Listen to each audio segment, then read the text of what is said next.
Merci d'être venus aussi nombreux ce soir, c'est très gentil. Alors bienvenue à cette conférence, soirée conférence de l'intuition. Je suis Nathalie, je suis votre hôtesse pour la soirée. Je sais qu'il y en a certains d'entre vous qui viennent de loin, donc je vous tenais à vous remercier aussi d'être venus d'aussi loin ce soir. Dans cette présentation, on va parler de l'intuition dans différents axes. Pour moi, j'appuie. Voilà. Il y aura deux grands axes ce soir. Une première partie où nos conférenciers allons vous parler de l'intuition. Et une deuxième partie un peu plus tard, en fin de soirée, où on vous laissera la parole pour nous poser des questions par rapport à ce qu'on aura dit, ou éventuellement, si vous avez eu des expériences avec l'intuition et que vous avez envie de les partager avec nous. Lors de nos conférences, je ne sais pas si vous m'entendez bien, parce qu'il faut que je prenne un micro. Ça va ? Lors de nos 4 conférences, on va vous parler d'abord de la manière de booster votre vie professionnelle grâce à l'intuition. Ensuite, on abordera la partie plus personnelle, de savoir comment utiliser l'intuition comme outil de compréhension et d'acceptation de soi. Ensuite, on passera en revue de manière peut-être un peu plus technique de savoir comment fonctionne l'intuition, que ce soit justement savoir comment je me connecte à mon intuition, comment je récupère l'information, comment ça marche, de voir un petit peu ce processus intuitif. Et ensuite, on terminera avec un chef d'entreprise qui nous parlera justement de l'utilisation de l'intuition comme moteur de créativité et d'innovation dans l'entreprise. Logiquement, si tout va bien, on devrait finir la soirée aux alentours de 22 h. Alors, cette soirée est organisée par Sheluna. Sheluna, qu'est-ce que c'est? C'est mon bébé. C'est ma petite entreprise à moi que j'ai créée il n'y a pas si longtemps. Malgré tout, c'est un rêve que j'ai depuis très longtemps. En fait, l'intuition et moi, c'est une histoire d'amour qui dure depuis très longtemps. Mais les aléas de la vie ont fait que là, je n'ai pas forcément pu toujours aller vers ce que j'aime tout de suite.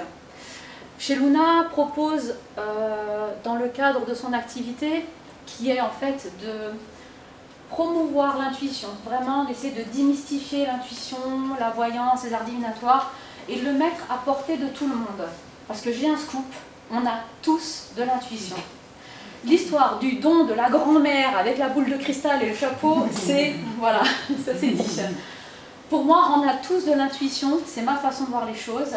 Je suis persuadée qu'avec un peu de travail, on peut tous arriver à percevoir des informations, que ce soit du passé, du présent et même du futur. On va vous expliquer un petit peu ce soir, au travers des différentes conférences, justement, comment développer votre intuition, comment arriver à travailler tout ça. Sheluna, c'est donc aussi des services de consulting intuitif, des sessions de remote viewing. Remote viewing, pour ceux qui ne savent pas, qui connaît remote viewing un petit peu déjà dans le public? Il y a quelques petits connaisseurs quand même, c'est bien. Remote viewing, c'est une méthodologie qui est utilisée depuis les années 70 aux États-Unis et qui en fait permet de canaliser, si on veut, son intuition en permettant de l'ouvrir de manière de plus en plus large pour avoir de plus en plus d'informations. Et ça le fait grâce à une méthodologie très stricte, très protocolaire. On fait des expériences qu'on appelle en aveugle, ça veut dire qu'on ne connaît pas la cible, et on travaille comme ça avec une méthode très fermée. Ce qui est bizarre pour de l'intuition, de travailler dans un cadre rigide. Mais ça s'apprend, et ça permet de jongler justement entre l'intellectuel et l'intuition. On trouve des fois des choses vraiment extraordinaires. Sheluna, c'est aussi du coaching orienté vie professionnelle, la formation au développement de l'intuition, mais aussi des salons et des conférences comme celle de ce soir que je vous propose voilà, partout en France pour justement toujours parler de l'intuition, un petit peu démocratiser ce sujet de l'intuition. Cette formation, en fait, cette conférence, pardon, elle n'aurait pas pu avoir lieu sans notre partenaire Alexis Tournier. Je veux te venir nous rejoindre, Alexis. Alexis qui, en fait, pour moi, ça remplace. C'est quelqu'un qui a déjà plus de 20 ans d'expérience dans le domaine de l'intuition, la voyance, les arts divinatoires. C'est aussi, il a la particularité d'être, à nous 4 intervenants, notre formateur. On est tous passés par lui pour faire une formation, quelle qu'elle soit. C'est notre grand maître de l'intuition, merci Alexis. Et voilà. Et pour moi, d'un point de vue personnel, je pense que, sans le cacher, je dirais que c'est une des références dans le domaine de l'intuition, de la capacité de voyance et du remote viewing. Je ne sais pas si tu veux peut-être nous donner un petit peu plus d'infos sur Clévao, nous expliquer ce que tu fais et surtout peut-être ton ressenti sur cette conférence. Oui, voilà. Bonsoir à tous déjà. C'est gentil, merci de ton intervention. Oui, je ne vais pas trop dire. Effectivement, ces 4 personnes qui vont parler ce soir, effectivement, ont comme dénominateur commun finalement d'être entre guillemets passés entre mes mains. Clévao Formation, comme c'est noté ici, c'est la structure d'enseignement et de formation que j'ai montée il y a maintenant une dizaine d'années, on va dire, pour justement promouvoir les arts divinatoires, enseigner finalement un certain nombre de méthodes, pour dépoussiérer un petit peu, sortir aussi du folklore, de l'ésotérisme, de la voyance, qui sont très comme ça, très 19e siècle. On est au 21e, donc c'est intéressant de travailler avec des méthodes qui sont d'aujourd'hui, et puis d'avancer et de faire connaître finalement voilà, toutes ces capacités qui sont des propriétés de la conscience. Et donc, oui, bien sûr, c'est avec grand plaisir que, je soutiens maintenant, je ne peux pas faire autrement. Donc, bien sûr.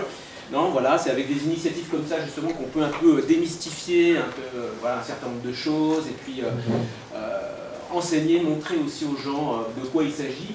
Ce qu'on peut dire sur les arts divinatoires, c'est que les arts divinatoires, c'est une des plus vieilles activités humaines. C'est pas le plus vieux métier du monde, mais presque, hein, en fait. C'est autre chose, effectivement.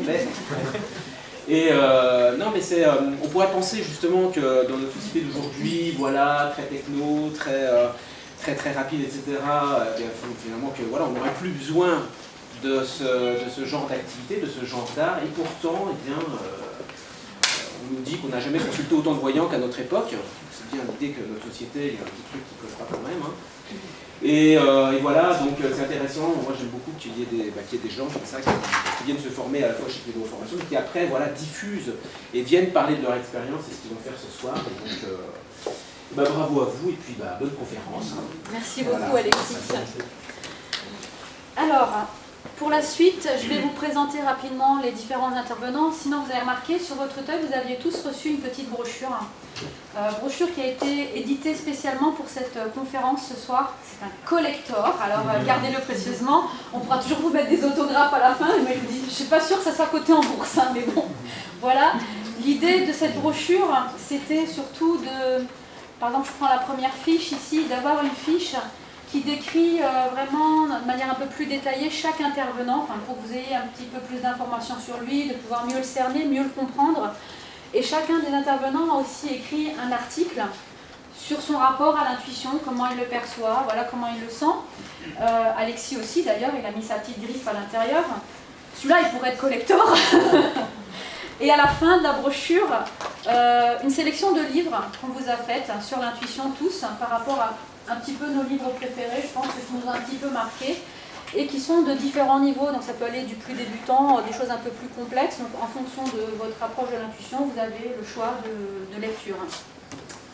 Une autre petite chose sympa, si vous avez vu, à l'avant-dernière page, il y a une sélection de petits jeux qu'on vous a réservés. C'est-à-dire que si vous avez envie de vous amuser chez vous aussi à tester votre intuition, vous pouvez avec ces petits jeux-là, histoire de vous mettre un petit peu en bouche. Voilà. Pour ce qui est de la présentation, donc, entre autres, on aura ce soir Loïc Andral. Loïc est un consultant intuitif qui pratique en fait son intuition depuis très longtemps, plusieurs années, mais plus dans un cadre familial, relationnel. Et il est en activité à son compte depuis ce début d'année, en 2018. Il exerce essentiellement dans le nord de la France. Il est très tourné vers les connaissances de soi, le développement personnel. Et son leitmotiv, c'est vraiment accompagner à la réflexion et à la prise de décision. Voilà pour les premiers mots de Loïc. Ensuite, on a Liliane Mérès. Liliane est une voyante, intuitive bien sûr, elle a sa place ici ce soir, et cartomancienne. Alors Liliane est originaire du Pérou. Vous allez voir, elle a un accent, elle roule les R, c'est magnifique. Par contre, elle parle très bien français puisqu'elle est en France depuis 2006. Elle a fait des études orientées dans la mode et le style, comme quoi on n'est pas tous nés dans l'objectif d'être intuitif tout de suite, on peut le devenir par la suite. Elle est à son compte, elle, depuis mars 2015 et elle exerce essentiellement sur la région parisienne. Plus tard, elle aimerait peut-être retourner au Pérou pour se perfectionner dans la pratique du chamanisme. Son leitmotiv à Liliane, c'est peut-être de travailler avec des personnes, des particuliers, qui sont vraiment désireux d'en savoir plus sur leur vie personnelle, leur vie professionnelle, leur vie sentimentale, mais dans le cadre d'une démarche volontaire. Ça veut dire que c'est vraiment les gens qui sont à la recherche de ça.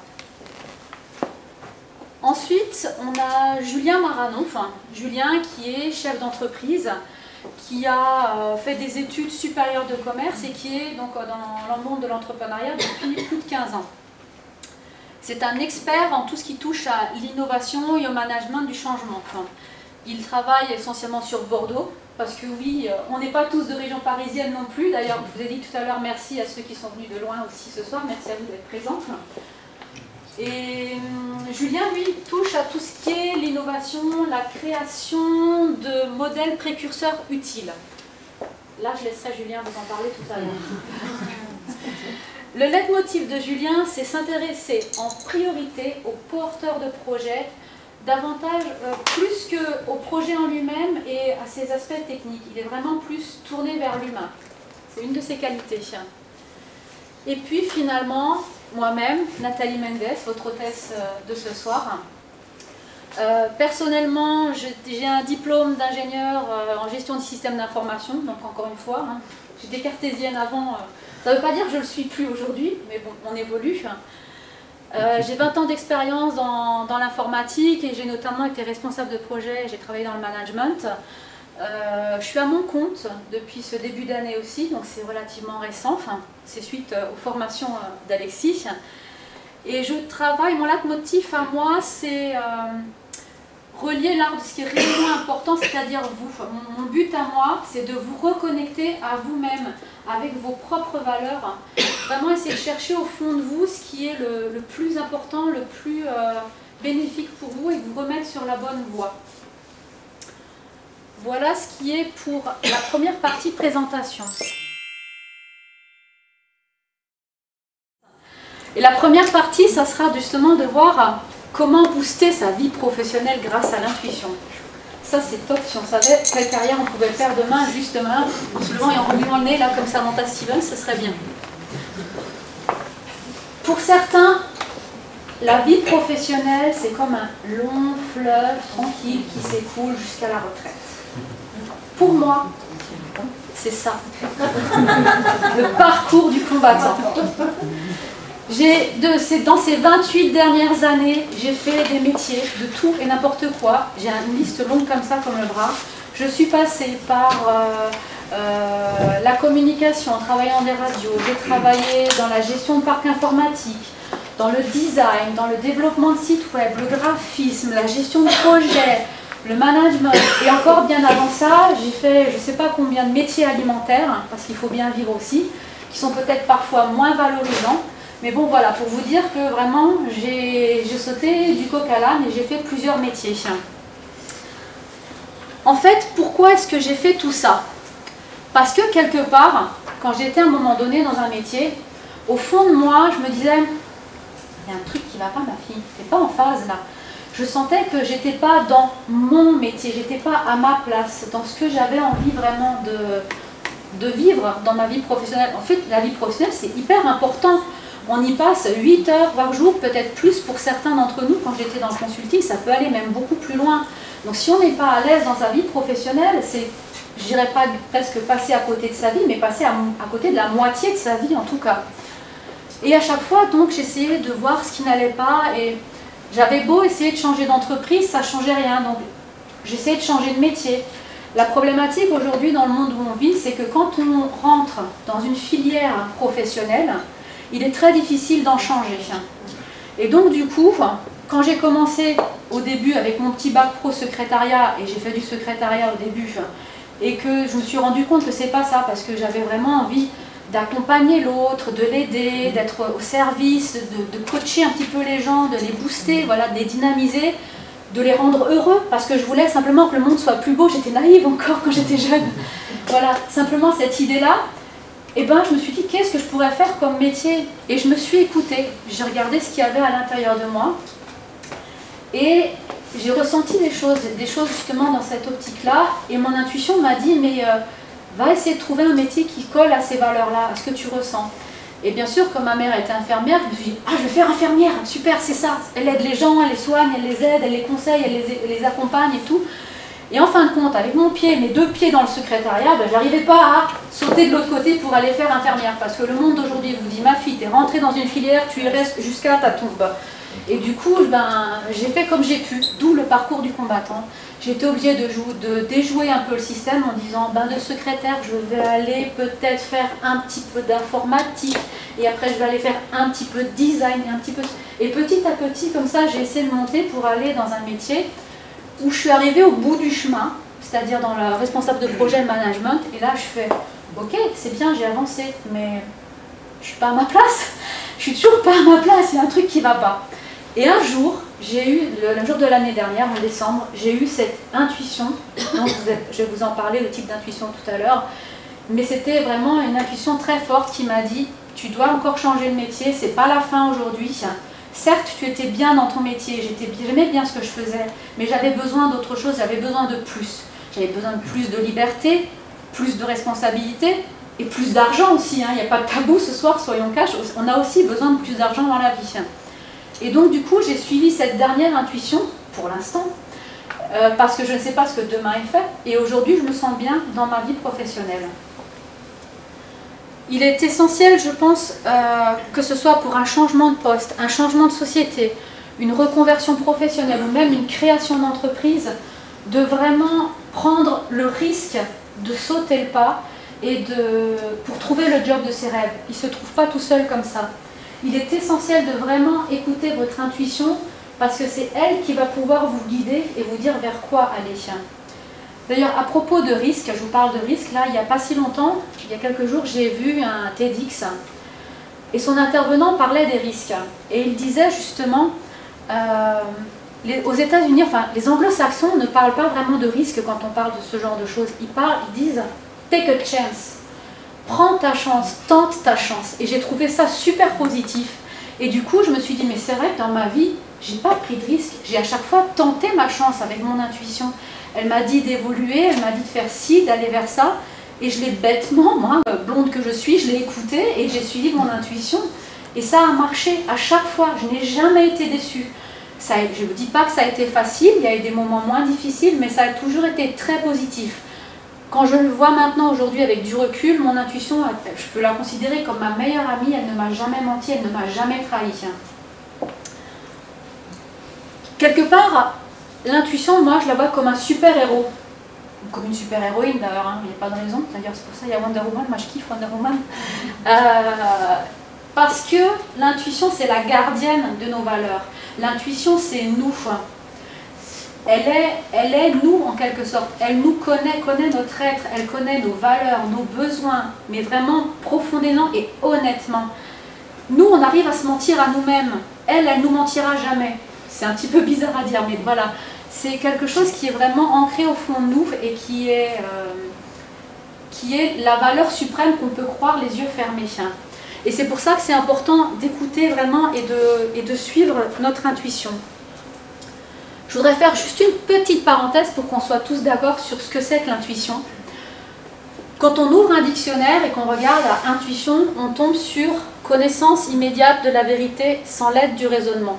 Et je suis assez d'accord avec cette définition-là parce que l'intuition, c'est quelque chose qui est très spontané. C'est vraiment quelque chose qui est flash, ça vient comme ça pulse. C'est quelque chose qui est vrai, je pense que je l'ai assez dit. D'ailleurs, je vais le mettre en rouge là en haut. S'il y a un truc qu'il faut retenir aujourd'hui, c'est que l'intuition est toujours vraie. Ce qui sera faux, c'est quand vous allez réfléchir à ce que votre intuition vous a dit, et c'est la réflexion, le mental que vous allez avoir derrière, qui est potentiellement faux et qui vous induira en erreur. Il faut juste pouvoir avoir suffisamment de recul pour revenir à son intuition de base, pour avoir la vérité absolue. Et sans l'aide du raisonnement, ben oui, je ne me suis jamais mise à réfléchir à une intuition, hein, ou alors à essayer de déduire une intuition. Donc forcément, il n'y a pas d'intellect dans l'intuition. Pour moi, c'est quelque part comme une façon de voir à l'intérieur de moi. On parle ici d'intutio ou d'intutiori en latin, c'est vraiment pour dire on regarde à l'intérieur de soi. Et pas juste comme ça, oh tiens j'ai envie de spaghetti bolognaise ce soir. C'est vraiment regarder de manière profonde, d'aller chercher ces valeurs intrinsèques à chacun. C'est presque comment dire, un travail de spéléologue quoi, qu'on va faire en nous avec l'intuition. Je referme la parenthèse et je reviens sur le vif du sujet. Booster sa vie professionnelle grâce à son intuition. Pour faire ça, il va falloir d'abord que je vous apprenne une chose. Il va falloir reconnaître vos types d'intuition. Parce que oui, deuxième scoop, il y a des types différents d'intuition.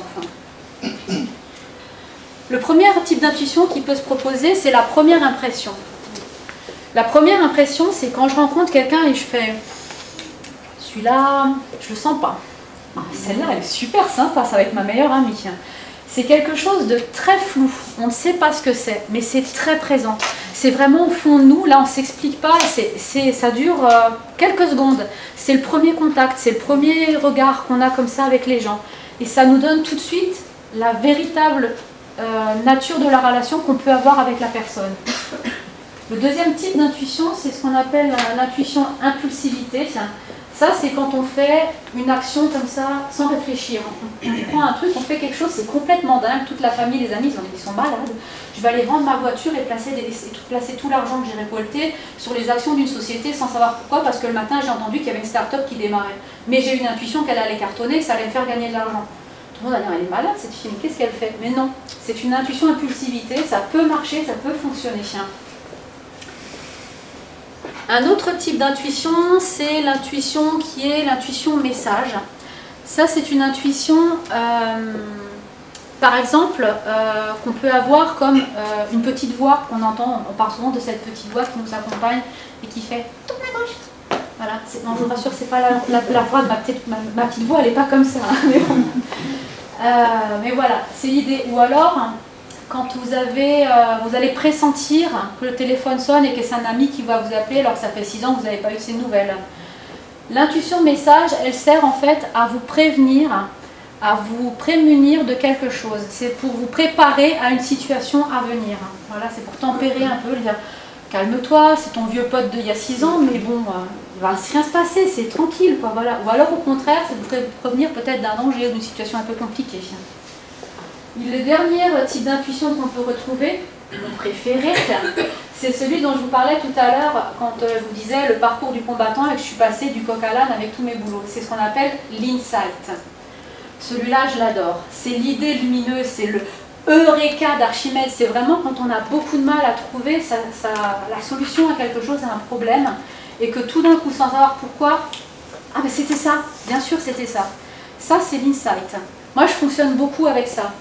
Alors oui, vous pourriez me dire qu'à un moment donné, quand j'étais dans un poste et que j'ai voulu changer pour un autre poste, j'étais peut-être dans l'impulsivité, ce type d'intuition.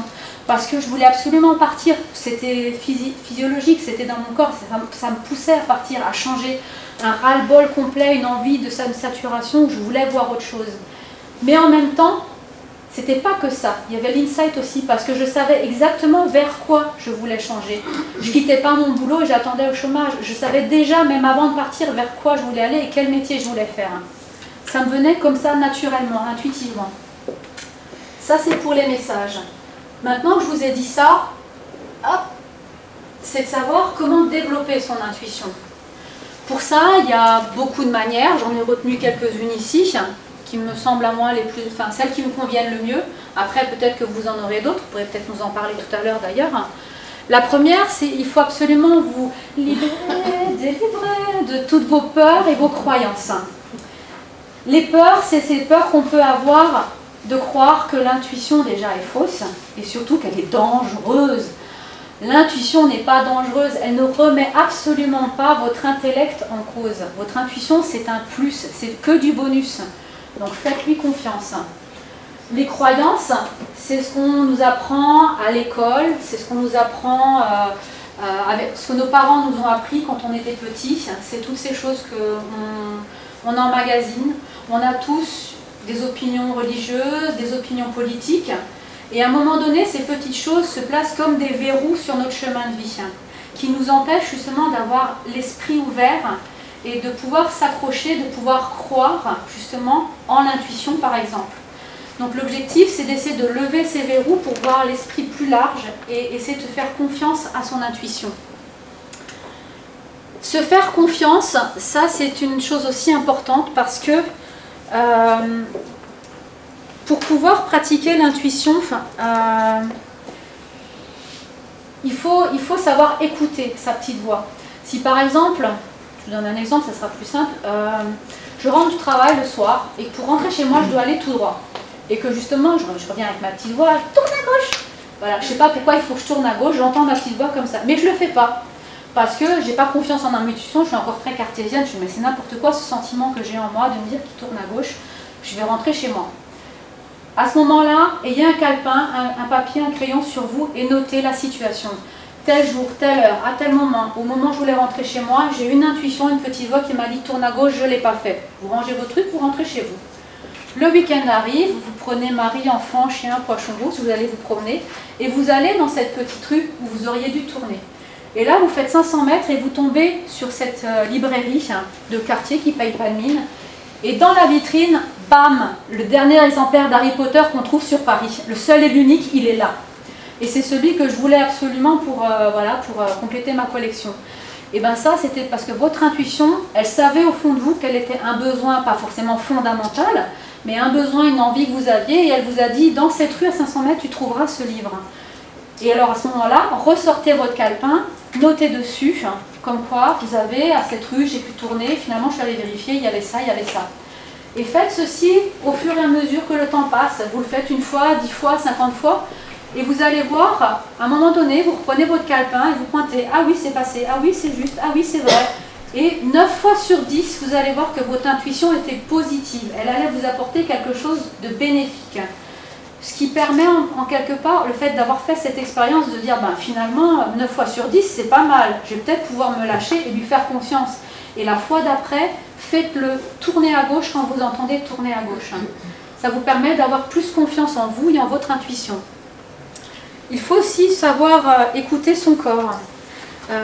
Écouter son corps, c'est parce qu'en fait l'intuition, elle n'a pas de parole propre.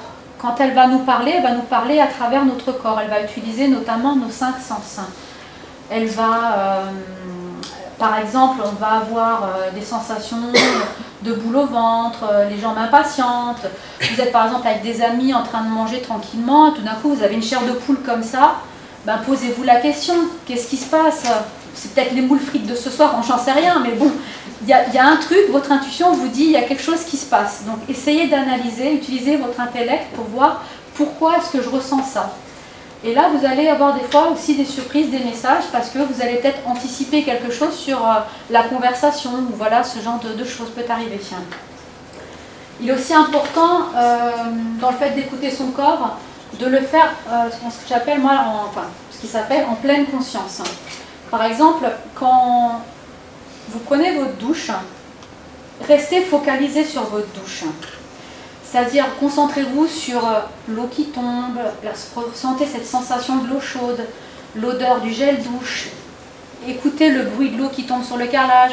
Soyez vraiment ancré dans le moment présent. C'est important pour votre intuition, pour pouvoir développer votre intuition, parce que ça vous permet d'être à une chose à la fois et de ne pas devenir dingue là-haut, mouliné, c'est-à-dire que je ne suis pas sous la douche, je suis déjà en train de préparer ma réunion de 10 heures et le café qui suit juste après, et l'arrêt quand l'esprit est saturé, quand on est fatigué, stressé par le travail, il n'y a plus de place dans ce que j'appelle cet écran mental dans nos têtes où les informations s'affichent, et du coup on n'arrive plus à cerner ce que notre intuition pourrait nous dire. Ceux qui sont de ma génération, peut-être avant aussi, doivent connaître ces anciens jeux, là on appelait ça les écrans magiques. Il y avait 2 boutons, on tournait, on faisait des dessins, et puis il y avait du sable, je ne sais pas quoi, d'ailleurs on secouait, ça effaçait les cristaux liquides. On secouait le truc comme ça pour tout effacer. Mais c'est un petit peu ce qu'il faut faire avec votre écran mental. Alors je ne vous demande pas de secouer la tête non plus pendant des heures, c'est pas l'objectif. Mais vraiment de faire un peu le vide sur cet écran pour laisser la place à votre intuition. Parce que sinon elle va être obligée de ruser et attendre que vous vous endormiez le soir, que la pression redescende, que ce nettoyage va se faire de lui-même, tout seul, Et à ce moment-là, elle va essayer de passer par vos rêves pour essayer de vous dire les choses, parce que vous n'avez pas été suffisamment disponible pour elle avant. Ça, c'est une chose. Et évidemment, la méditation fait partie des choses qui aident aussi à faire de la place dans votre tête. Ça aide à détendre, ça aide à s'ancrer sur le moment présent, et bien sûr, ça favorise nettement l'intuition. Pour finalement parler de la vie professionnelle, maintenant que vous savez ce que c'est que l'intuition, quels sont les différents types d'intuition, c'est important de savoir quel type d'intuition on a à faire, parce qu'en fait, en fonction du message, en fonction du type d'intuition, vous allez ressentir, elle va vous délivrer un message et vous allez réagir d'une manière ou d'une autre en fonction du message. Et après ça, on a vu aussi la manière de le développer, c'est peut-être maintenant le fait de voir quelles problématiques on peut résoudre grâce à l'intuition. Il y a notamment le burn-out. Alors le burn-out, c'est, vous savez, cet état de fatigue, cette intense dépression qu'on a, c'est souvent lié au stress au travail. Il faut savoir qu'en France, en 2016, sur 28 millions d'actifs en France, 3,5 millions étaient en burn-out. En 2017, selon l'Organisation mondiale de la santé, la France était au 3e rang des pays qui avaient le plus grand nombre de dépressions liées au travail. C'est juste énorme. Et le simple fait de pouvoir écouter votre intuition, alors je ne dis pas que ça va tout guérir, l'intuition c'est pas un médicament magique, ce serait merveilleux si on pouvait guérir tous les maux avec l'intuition. Mais au moins l'intuition va permettre d'atténuer la pression, de diminuer les choses. C'est un petit peu comme si on avait un compteur, vous savez, où il y a le vert, le jaune et le rouge. Et en fait, quand on est dans le burn-out, on est dans le rouge, là, on est grillé, quoi. La cocotte, elle a explosé, ou elle est sur le point de le faire. Et en fait, avec l'utilisation de l'intuition, ben, on fait baisser cette pression et on va flirter avec le vert.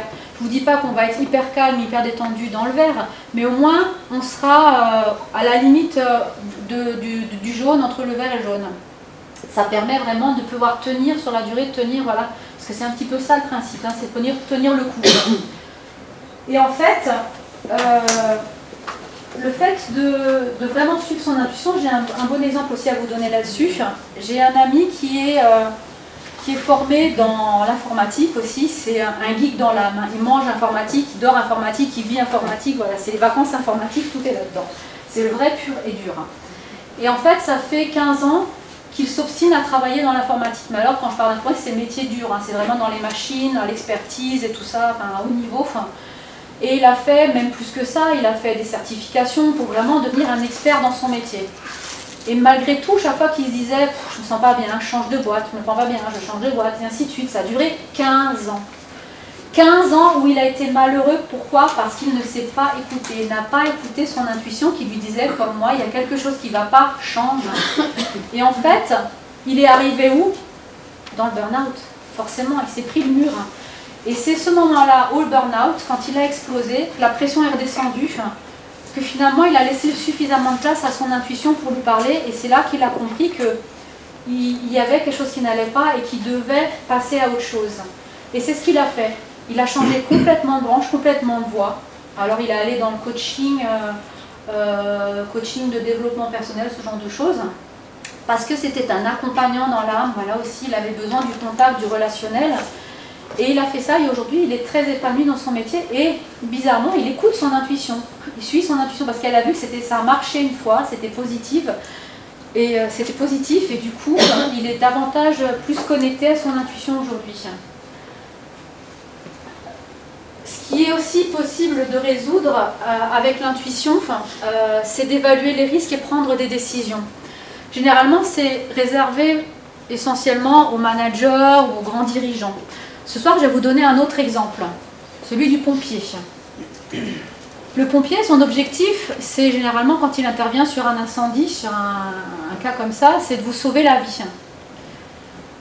Et pour ça, il utilise ses compétences, ce qu'il a appris, ses connaissances, il utilise son intellect, ses gros muscles et ses beaux abdos aussi, mais bon.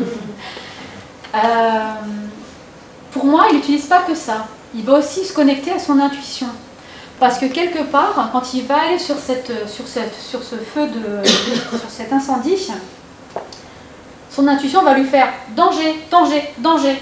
Et c'est parce qu'il a eu cette alarme qu'il va utiliser ses compétences et son savoir-faire en disant ah oui, là c'est une situation dangereuse, je ne vais pas ouvrir la porte, sinon je vais faire appel d'air, ça va être pire. Il va utiliser ses capacités sur la base de l'alerte intuitive qu'il a reçue. Alors certains vont me dire c'est du bon sens, c'est pas de l'intuition. Oui, c'est du bon sens, parce que le bon sens, c'est de la logique, c'est cartésien. On est dans le cerveau très cartésien, là, dans le néocortex. Mais à la base de tout ça, comme au début Dieu créa l'univers, hein, il y a l'intuition. Et c'est l'intuition qui a déclenché tout ça. Et c'est un processus comme des petites poupées russes. La première, tout en bas, la toute première poupée qui existe, c'est l'intuition. C'est celle-là qui est le facteur déclenchant de tout. Une autre problématique qui peut être résolue grâce à l'intuition, c'est quitter une situation professionnelle confortable pour vraiment changer de vie. Et là, qui peut mieux que moi vous en parler? Comme je vous disais au début, après toutes les péripéties que j'ai eues dans ma vie professionnelle, j'ai décidé un beau jour de changer complètement et d'aller dans ce que je fais aujourd'hui, dans du coaching intuitif, parce que j'ai eu justement cet insight. Ça m'est venu, mais je vous dis, ça a été, encore une fois, une manifestation très spontanée, très rapide. Ça s'est passé au mois de décembre et au mois de février, j'étais déjà plus dans mon entreprise, j'avais déjà créé ma société. Mais jamais, à aucun moment donné, j'y avais réfléchi avant. À jamais, je m'étais dit, ben, le 17 décembre, je vais quitter mon entreprise et faire ça. C'est venu quasiment du jour au lendemain. C'était vraiment cet insight-là et je savais tout de suite ce que je voulais faire. Et je ne me suis pas focalisée sur mes hobbies. Je ne me suis pas dit, j'aime la photo, j'aime les voyages, je vais être grand reporter pour National Geo, là. Parce que non, ça c'était mes hobbies. Je suis allée regarder intuition à l'intérieur de moi pour vraiment voir qu'est-ce que je voulais vraiment. Et c'est là que j'ai vu que c'était dans l'accompagnement, dans justement ce côté intuitif m'avait tellement toujours intriguée que je me suis dit mais ça me rend tellement heureuse le côté intuitif, j'ai tellement envie de partager ça avec les autres que du coup voilà, j'ai eu envie de me lancer dans ce que je fais aujourd'hui et essayer de propager la bonne parole intuitive, on va dire. C'est un petit peu l'idée. Ensuite, c'est une autre manière qu'on peut voir d'utiliser l'intuition pour booster sa vie professionnelle, c'est savoir comment concilier vie personnelle et vie professionnelle. Travailler plus pour gagner plus, comme disait l'autre, ou alors prendre du temps pour sa famille, c'est toujours délicat. Et pour moi, entre les deux, c'est toujours une histoire de manque. Une histoire de manque pour trouver une nounou, une histoire de manque de temps pour travailler, une histoire de manque de temps pour rester avec sa famille, ses amis. Et quelque part, tous ces manques finissent par générer une sensation de frustration, de culpabilité et de burn-out, peut-être, on ne sait pas. Et du coup, le fait d'utiliser son intuition comme un GPS, comme un guide personnel spirituel, ça permettrait peut-être de limiter un peu la casse, limiter un peu les choses et de vous aider à concilier les deux. Parce que entre nos deux vies, là, professionnelles et personnelles, on est toujours à l'écoute des besoins. Des besoins, déjà les nôtres, une partie, mais les besoins des enfants, de la femme, du mari, des amis, des patrons, de l'entreprise, on n'en finit plus. On ne sait plus où donner de la tête. Et avec ce GPS intuitif, eh ben, ça nous permet de louvoyer vraiment dans tous ces besoins pour vraiment arriver à prêter attention que vraiment aux besoins qui sont les plus vitaux, qui sont les plus essentiels. Et passer le caprice de la console ou de la Nintendo machin, t'attendras un petit peu. L'intuition, elle peut vous aider à ça aussi, à prendre les bonnes décisions. C'est en ça qu'elle peut être intéressante. Et bien sûr, la plus importante, ce serait d'avoir un manque de confiance en soi. Quand on n'a pas confiance en soi, il est compliqué d'arriver à écouter son intuition. C'est un petit peu ce que je vous disais tout à l'heure. Qui ne s'est jamais dit « j'y arriverai pas, mais alors je me sens pas à la hauteur dans ce truc ». Moi la première, ça m'est déjà arrivé de se dire face à un énorme projet, j'ai pas les capacités, jamais je pourrais m'en sortir. Il faut savoir que le manque de confiance en soi, c'est vraiment un obstacle majeur à une vie professionnelle accomplie. Quand on est dans le manque de confiance en soi, on stagne, on reste bloqué parce qu'on a des peurs qui sont là, qui nous fichent sur place. Et encore une fois, le fait de suivre et d'écouter son intuition, ça permet de vraiment essayer d'identifier un petit peu ses dispositions naturelles pour trouver sa voie. Un petit peu comme mon ami qui lui a attendu trop tard pour le faire. C'est toujours ce besoin d'aller voir à l'intérieur de nous pour savoir vers quoi on doit aller. Voilà ce qui est pour ma partie. Je vous remercie.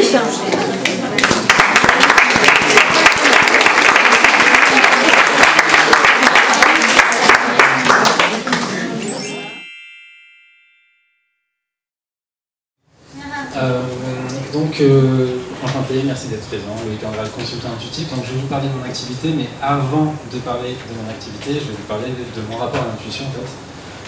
Donc, mon propos va se composer de 3 parties. Dans un premier temps, mon rapport à l'intuition depuis l'enfance jusqu'à la création de mon activité. Ensuite, un focus qui sera fait sur l'intuition malgré soi. C'est-à-dire que on parle facilement de tout ce qu'on peut faire avec l'intuition, et c'est vrai qu'on peut faire énormément de choses. Mais l'intuition, enfin quand on est intuitif, c'est pas toujours une partie de plaisir. Et c'est quelque chose que moi je voulais mettre en avant ce soir en fait, parce que dans mon cas personnel, comme par rapport à des rencontres que je peux faire sur des salons de voyance ou de bien-être, je rencontre parfois des gens qui viennent vers moi en étant un petit peu dépassés par des situations qu'ils expérimentent. Donc voilà, cette deuxième partie, je pense, est importante, en tout cas importante pour moi, et si vous ne deviez en retenir qu'une, je préférerais que ce soit celle-ci. Et la troisième partie, qui sera en fait un exemple, ou 2 exemples si j'ai assez de temps, illustrant en fait la manière dont je travaille quand je suis en consultation de consultance intuitive. Voilà. Alors, mon rapport à l'intuition quand j'étais enfant, en fait c'est très simple, c'est pas assez grand chose quand j'étais enfant au niveau de l'intuition. En tout cas, je n'ai pas le souvenir conscient, c'est surtout ça aussi qui est intéressant, d'avoir eu des intuitions phénoménales quand j'étais enfant. Je suis quelqu'un d'hypersensible, donc j'ai toujours été très sensible, et aux gens et aux situations. Et je pense, en tout cas le souvenir que j'ai de cette période-là de l'enfance, c'est plus des certitudes qui étaient liées, à mon sens, à une connaissance acquise par le ressenti, plus que effectivement une connaissance acquise par le vecteur, on va dire, cognitif. C'est-à-dire que je pense que quand on est enfant, on comprend beaucoup de choses parce qu'on les ressent, plus qu'on les comprend en fait avec le vecteur de l'intellectuel, voilà, de la réflexion. Alors je ne dis pas qu'on ne réfléchit pas quand on est enfant, mais je pense qu'il y a beaucoup de choses qu'on arrive à percevoir, à capter, pour lesquelles on a du sens pour soi en fait, et ça ne correspond pas forcément à la réalité, en tout cas à la réalité des autres. Par rapport à ça, quand j'étais enfant, au-delà de l'intuition, je pense que quelque chose qui me caractérise peut-être plus que l'intuition proprement parler, c'est une facilité à basculer d'un état de conscience à un autre. Par exemple, lorsque j'étais plus jeune, c'était plus en termes de concentration. Donc soit je n'étais pas assez concentré sur un sujet, auquel cas je partais, soit j'étais trop concentré sur quelque chose, auquel cas je partais aussi, mais différemment. C'est-à-dire que la conscience que j'avais de ce qu'il y avait autour de moi disparaissait totalement. J'étais dans ma bulle, il n'y avait plus que moi, avec moi, en fait, et voilà, la notion du temps disparaissait totalement, la présence des gens autour de moi disparaissait aussi totalement. Voilà, donc c'est des états assez spécifiques, c'est assez particulier, et c'est vrai que c'est pas toujours facile à gérer, en fait. Même quand on est enfant et qu'on n'a pas forcément la connaissance ou la réflexion associée effectivement à ce type de changement, je dirais, de conscience. Par la suite, je ne vais pas vous raconter tout mon enfance, hein, c'est pas le but, mais c'est plutôt voilà, donner des clés, des points de repère en fait, par rapport à la manière dont j'ai évolué. Ces basculements, on va dire, ces bascules, je peux pas dire, de conscience, en fait, se sont un petit peu développés à mesure que je grandissais, en fait, à mesure aussi que ma conscience des choses évoluait, que ma capacité à réfléchir sur la situation évoluait, et notamment en termes, là aussi, je reste sur le registre vraiment des états modifiés de conscience, on appelle ça comme ça, en fait, parce que ce sont des situations très spécifiques, assez déroutante et qui, en fait, sur lequel je reviendrai dans ma partie numéro 2. Voilà, petit lien comme ça. Mais quand je parlais tout à l'heure de concentration, il m'est arrivé par exemple des situations de bilocation ou de sortie du corps. Voilà. Donc là, c'est également des états modifiés de conscience assez spécifiques où à un moment donné, en fait, soit parce qu'on est trop concentré sur un sujet, on parle de délocalisation de la conscience, en fait. Un exemple tout bête, qui va vous permettre peut-être de mieux comprendre de quoi je parle. C'était en 2014, une année qui était très très forte au niveau intuitif pour moi, à différents niveaux. Je lisais le plan du métro de Paris. En fait, à l'époque, je travaillais sur Paris, et je lisais le plan du métro parce que je devais rejoindre un pote un peu plus tard sur Paris. Et au moment de la lecture, en fait, sans forcément chercher à visualiser le plan du métro, puisqu'il était sur mon écran d'ordinateur, donc c'était pas compliqué, mais je me suis retrouvé, en fait, au niveau de la conscience, dans la rame de métro. Alors que mon corps était au niveau, effectivement, là, devant mon PC, en fait. Et ça, c'est très, très, très particulier, c'est très déroutant aussi. Et la conscience, enfin, ce que j'ai vécu, c'était vraiment une situation de dédoublement d'une certaine manière, même si on ne se dédouble pas physiquement, le corps reste à l'endroit de base, on va dire, et c'est la conscience, effectivement, qui se déplace et qui, à un moment donné, se retrouve ailleurs. Voilà, donc je donne ces exemples de manière très spécifique, parce que je reviendrai dessus, du coup, en partie numéro 2. En tout cas, voilà, comme je le disais tout à l'heure, l'année 2014 a été particulièrement forte pour moi en termes de ressenti. Et c'est à partir de cette année-là que j'ai commencé à me poser des questions. Des questions peut-être un peu plus,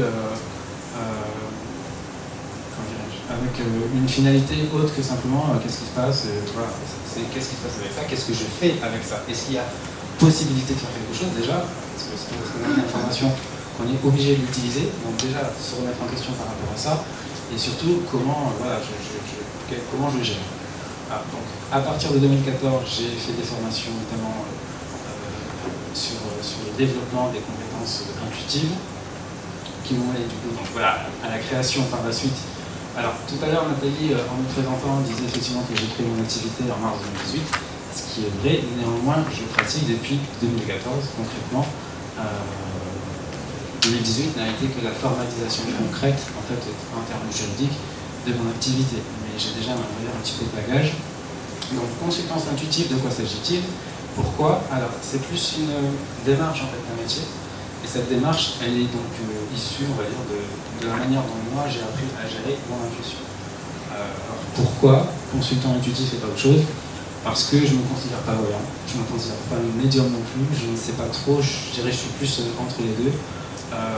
Intuitif, oui, mais c'est tout. Si j'ose dire. Et je ne me vois pas, je n'entends pas, je n'ai pas de guide qui me parle, même si je travaille au tarot dans les consultations, c'est des choses qui sont tout à fait étrangères pour moi. En revanche, je ressens énormément de choses. J'arrive, j'ai la chance, je pense, d'arriver à mettre des mots sur ce que je ressens et à faire en sorte que ce que je perçois, ce que je ressens en tout cas de manière effectivement empathique, ait du sens pour la personne qui vient me voir. Donc voilà, en gros, effectivement, la consultance intuitive, ce que c'est pour moi, une démarche d'accompagnement à la réflexion et à la prise de décision.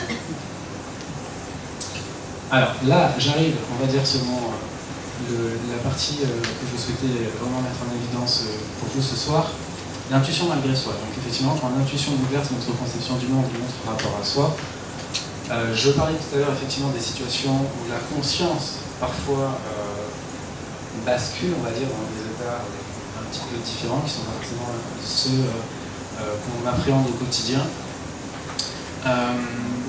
En fait, là, ce que je vais aborder, il n'y a absolument aucune obligation à se poser 36 000 questions en fait, si à un moment donné on n'est pas en difficulté avec son intuition. Moi, j'en parle parce que les expériences que j'ai vécues m'ont mis à un moment donné en difficulté, effectivement, par rapport à la manière dont comment on gère ce genre de choses, concrètement. Donc je ne vais pas répondre à cette question-là, c'est plus vous expliquer ma manière de procéder en fait, pour en arriver à mon activité. Quand on vit ce genre de choses, quand on est empathique, parce que c'est le terme qui me définit aujourd'hui, je me sors plus d'accord, ça c'est bon, c'est fini, c'était le temps de l'expérimentation, mais aujourd'hui voilà, c'est vrai que mes perceptions se font de manière empathique, et dans l'empathie j'intègre la télépathie, la clairaudience, donc les personnes qui entendent des voix, je ne sais pas si vous connaissez le principe, en tout cas ce type de témoignage, et en fait quand on est empathique, on devient à un moment donné l'extension de l'autre. Et c'est extrêmement compliqué à gérer. Enfin, ça peut être très compliqué à gérer. Qui est-on déjà à la base? Comment, effectivement, en fonction de ce qu'on perçoit, comment identifier ce qui nous appartient, ce qui appartient à l'autre? qu'est-ce qu'on en fait, faut-il en faire quelque chose? Voilà, donc ça peut être effectivement, ça peut faire partie des situations qui interpellent, qui déroutent, et sur lesquelles on peut aussi du coup se replier sur ce recueil. Parce que à qui parler quand on est dans une situation comme celle-ci, par exemple, vers qui s'orienter, comment s'informer, comment déjà considérer que peut-on considérer que ce qu'on ressent, ou ce qu'on perçoit, ou ce qu'on expérimente n'est pas juste un fantasme, finalement, un jeu d'esprit? Est-ce que ça existe vraiment? Alors là, il y a tout un tas de questions qu'on peut être amené à se poser, qui du coup remettent totalement en considération la conception qu'on a du monde qui nous entoure, déjà parce qu'on voit les choses différemment, on les perçoit différemment, on les expérimente différemment, mais aussi le rapport à soi, qui on est concrètement quand on n'est pas finalement l'extension de l'autre. Là, je parle vraiment en termes d'empathie. Par rapport à ça, je parle notamment de l'humeur, quand on capte les humeurs des gens qui nous entourent. Ça peut être par exemple se mettre à pleurer alors qu'on est à côté de quelqu'un, tout va bien, puis l'instant d'après on est fond en larmes, et on apprend que la personne avec nous est dépressive et que voilà, on va dire, elle passe par une période très compliquée dans sa vie et que à ce moment-là, vous avez capté l'info et c'est vous qui pleurez comme une fontaine. Et c'est parfois assez déroutant parce que, surtout quand on ne connaît pas la personne, de se retrouver dans des situations comme ça. Ça peut être aussi dans des états d'esprit, ça peut être aussi dans des réunions professionnelles où on se met finalement à parler à la place de quelqu'un avec une voix qui n'est a priori pas la sienne, qu'on s'entend de l'intérieur, mais qu'on entend aussi de l'extérieur ce qui se passe, et qu'on est très surpris de voir finalement que tous les gens autour de soi vous regardent comme ça en disant « Ah, c'est incroyable, machin ». Alors que vous ne maîtrisez pas le sujet que vous venez en fait d'évoquer, ça m'est arrivé une fois en situation professionnelle, c'est également très déroutant. À quel moment je suis moi et à quel moment je suis plus moi. Alors qu'on est soit en même temps en fait, c'est ça qui est assez qui peut être assez compliqué. Je vais arriver à finir ma phrase. Donc je voulais insister en fait sur le fait que s'orienter quand on souhaite partager effectivement ses expériences, vers qui s'orienter pour éprouver. Donc quand je dis éprouver, je pense en fait confronter finalement le regard qu'on porte sur soi ou sur effectivement l'expérience qu'on a vécue, ou développer son intuition. Donc je pense que vous connaissez déjà l'INRES, qui est l'Institut de recherche sur les expériences extraordinaires, qui propose, qui dispose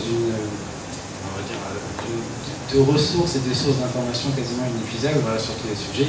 Chaque année, effectivement, également, l'INRES propose le Festival de l'extraordinaire, dans lequel on peut s'inscrire à des conférences, à des ateliers, rencontrer des personnes qui sont expertes, on va dire, dans leur domaine lié toujours à l'intuition, à la voyance ou à la conscience aussi. Voilà, c'est très varié, c'est très vaste et c'est très intéressant. Vous avez également l'IMI, l'Institut Métapsychique International, qui est à Paris, en fait, qui a été fondé en 1919 et dont le credo est l'intuition, le paranormal, pardon. Nous n'y croyons pas, nous l'étudions. Donc ça donne le ton. C'est un organisme qui cherche à comprendre ce qui se passe en fait de manière rationnelle, de manière la plus scientifique qui soit. Donc de pas forcément véhiculer effectivement tous les clichés qu'on peut associer à la voyance, au paranormal en général, mais c'est de comprendre ce qui se passe.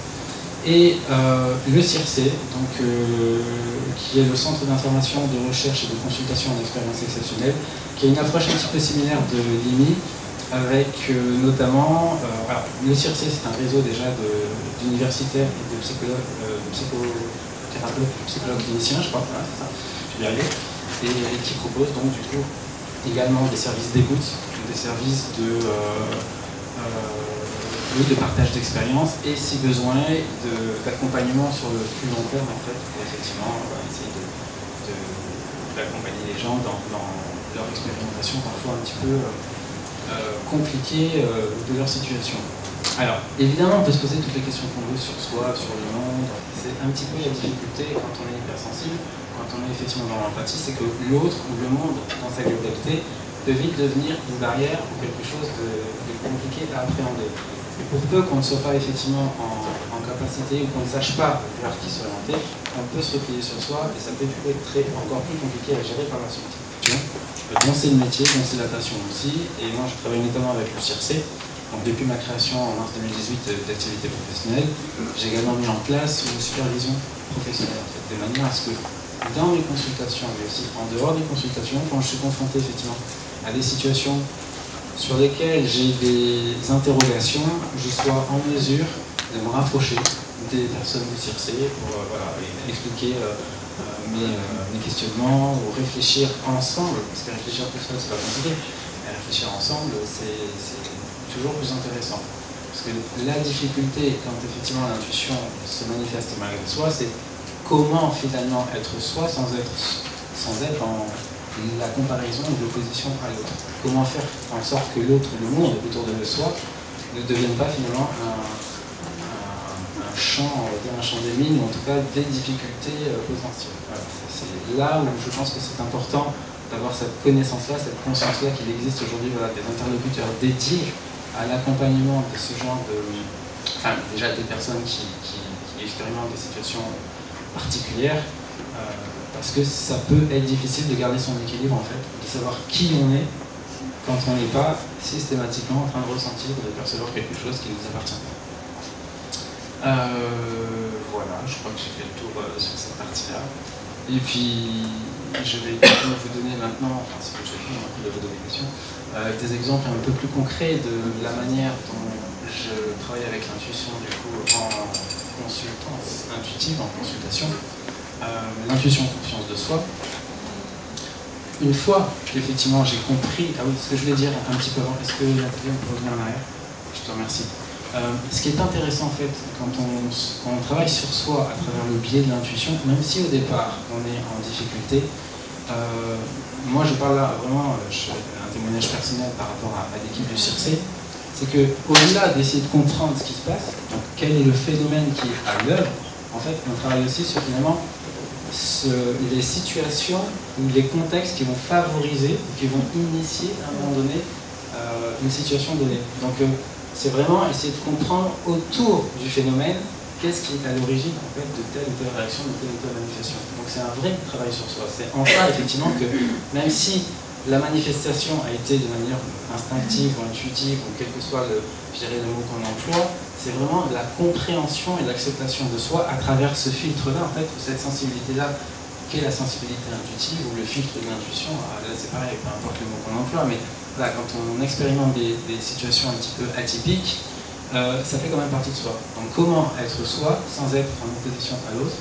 Comment intégrer les références de l'autre, parce qu'on vit aussi avec les autres, on se construit aussi avec les références des autres, mais comment se construire avec les références des autres tout en se respectant soi et tout en acceptant, en intégrant la sensibilité qui est la sienne, à savoir une sensibilité intuitive qui fait que par moment, les références des autres, c'est pas nous.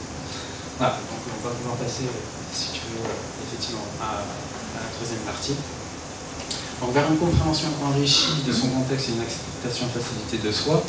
Alors, comme je le disais tout à l'heure, c'est vrai que moi je suis très empathique, donc c'est mon vecteur premier, on va dire, de perception intuitive, mais je travaille aussi au tarot, qui me sert de support en fait pour justement générer ce que je vais percevoir d'une situation donnée.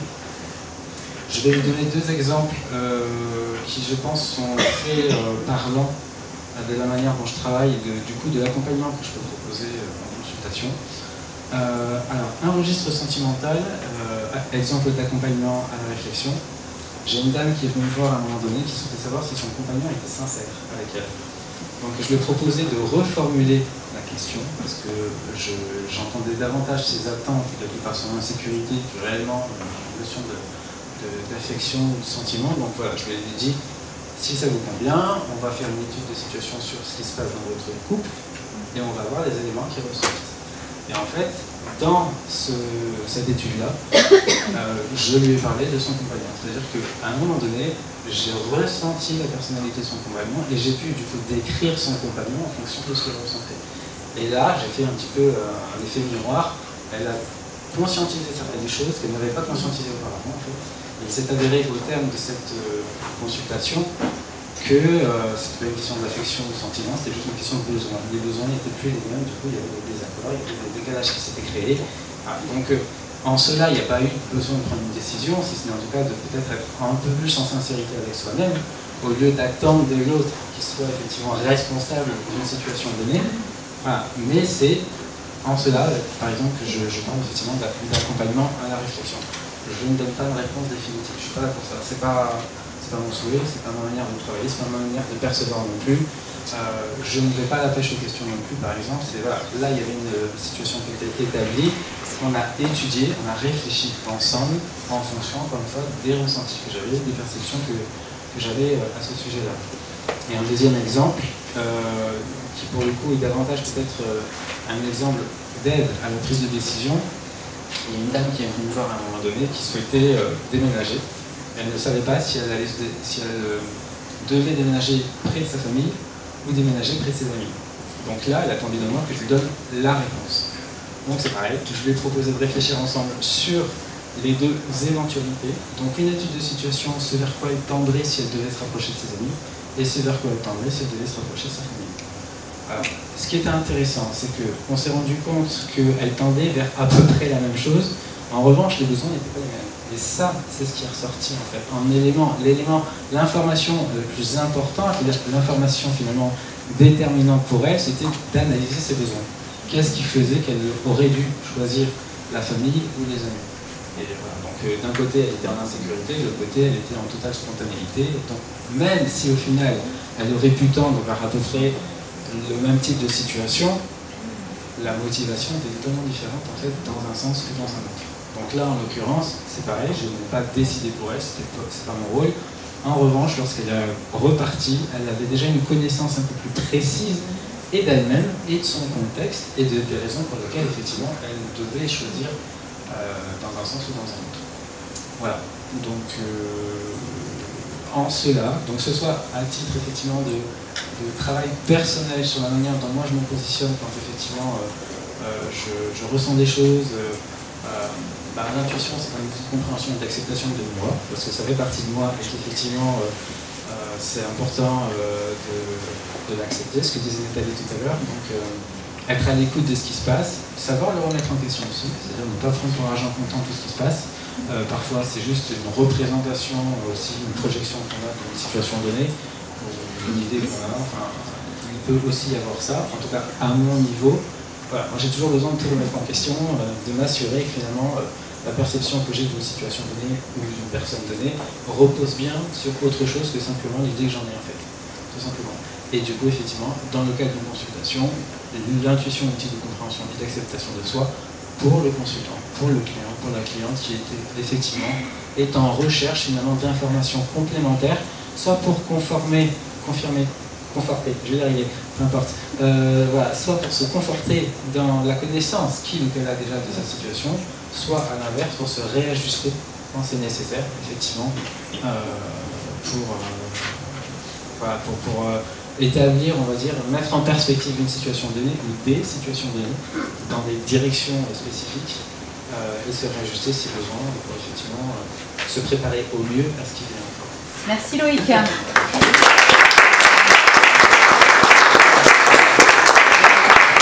C'est vraiment très intéressant, merci pour ce retour d'expérience. C'est vrai qu'en plus de savoir qu'il y a des organismes qui peuvent nous accompagner, voilà, qu'on n'est pas tout seul face à son intuition, c'est très intéressant. Merci beaucoup.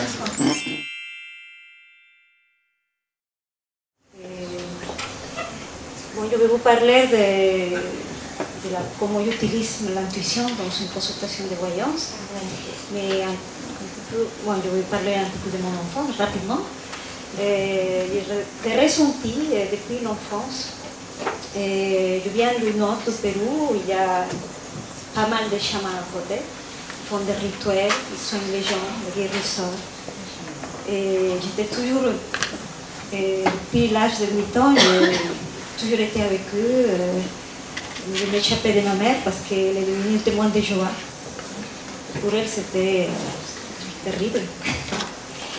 Et avec mon argent en poche, parfois je m'achetais des cartes pour lire l'avenir aux gens, à mes amis. Et ma mère les brûlait, jetait à la poubelle. C'était horrible, quelle honte. Et voilà, mais je suis toujours battue pour mon ressenti. Et mon maître, c'est moi en fait, ça fait partie de moi. Ma mère ne veut pas, ma famille ne sont pas d'accord, c'est pas dans l'éducation. J'étais dans une école, mon école c'était catholique avec des sœurs, donc pour elle c'était l'horreur aussi. Mais après il fait des études de mode, de style, de stylisme. Et il y a eu un déclic à la mort de mon père. Et je me suis dit, c'est pas moi, il y a quelque chose qui, voilà, il faut que je retourne à pratiquement mes ressentis de l'enfance. Voilà, l'enfance était comme ça, il faut que je revienne là-dessus parce que c'est la vraie Liliane. Voilà. Donc à partir de 2015, j'ai créé Nelvera Consulting, c'est une consultation de voyance que je fais par téléphone, en face à face. Donc je vais vous expliquer comment je fais quand je me connecte à la conscience non locale. Est-ce que vous savez qu'est-ce que c'est la conscience non locale? Non. La conscience non locale, on l'appelle, bon, on a plusieurs noms, hein, il y a le réseau, on appelle, c'est comme le réseau internet, le cloud, la matrice, aussi anal akashique ou les mémoires akashiques. Donc dans cet endroit, il y a toutes les informations depuis le début de l'existence. En fait, tous, on est connectés à cette conscience non locale. Et tous nos pensées, toutes nos actions conditionnent cette conscience. Et alors, il y a le physicien Russell Tucker qui disait que cette conscience, c'est hors de temps et hors de l'espace. Hors de temps parce que le temps dans le monde astral n'existe pas. Il y a le futur, le passé, le présent mélangé. Il y a toutes les informations. Même les animaux, ils sont connectés à ces consciences non locales. Les baleines, les oiseaux, ils savent à distance, ils communiquent à distance. Donc ça fait partie de la physique quantique, pas de la physique ordinaire. Et hors de l'espace, parce qu'elle est omniprésente. Avant, on pensait que c'était au côté du cerveau. Elle est en nous, on communique d'une manière inconsciente avec la conscience non locale. Et donc, dans la consultation de voyance, non, après je passe, pardon, excusez-moi, je vais parler un petit peu de la capacité, de l'intuition, des dons aussi. Parce que pour vous, c'est la même chose, intuition et voyance ou clairvoyance. Non. Non, ce n'est pas la même chose. Le don, on est avec ces dons, on est né avec. C'est comme si par exemple, moi je veux devenir pianiste, je me mets en cours de piano, parce qu'il y a de la musique, et je vais travailler pendant des heures, des mois, des semaines, des années, mais jamais je vais devenir, en fait, je vais avoir le niveau de Mozart par exemple. Et donc c'est ça la vie. Il y a plus, alors, les dons, on appelle aussi les perceptions extrasensorielles. Il y a comme, dans mon cas, c'est la clairvoyance. Donc la clairvoyance, on voit des situations précises. Et aussi la clairaudience, la clairsentience, les rêves prémonitoires. Il y a d'autres aussi, que je peux dire l'empathie pour papa. Il y a des gens très empathiques. Ils ressentent le ressenti de l'autre, mais très fortement. Hein, je veux dire. Il y a aussi les magnétiseurs, les guérisseurs, la télépathie, la vision à distance, ce que parlait Nathalie au début. Il y a aussi la rétrocognition. Est-ce que vous savez qu'est-ce que c'est la rétrocognition? C'est voir le passé. Et normalement, dans la voyance, on fait des précognitions, mais on fait aussi des rétrocognitions. On va au passé voir les informations. Et les médiums aussi, ça fait partie des médiums, et les spirites qui communiquent avec les femmes. Est-ce que vous connaissez la clair-olfaction? Mon chien. Et la clair-olfaction, c'est des gens qui ressentent par le sens par le nez, les odeurs du passé, et les odeurs astrales. Et si par exemple on pose des questions d'un défunt qui fumait, la personne va ressentir le tabac ou le parfum de la personne. il n'y a pas de vision, mais il n'y a que les odeurs. Ils vont ressentir aussi la pluie par rapport au temps d'humain. Ils se posent la question, ils envoient on va dire, l'intention à la conscience non locale, ils vont sentir l'odeur de la pluie. Alors, par rapport à la capacité de voyance, on a tous la voyance, l'intuition, on a tous l'intuition plus ou moins développée. Et comment on fait avec l'intuition, on ressent des choses, on ressent des émotions.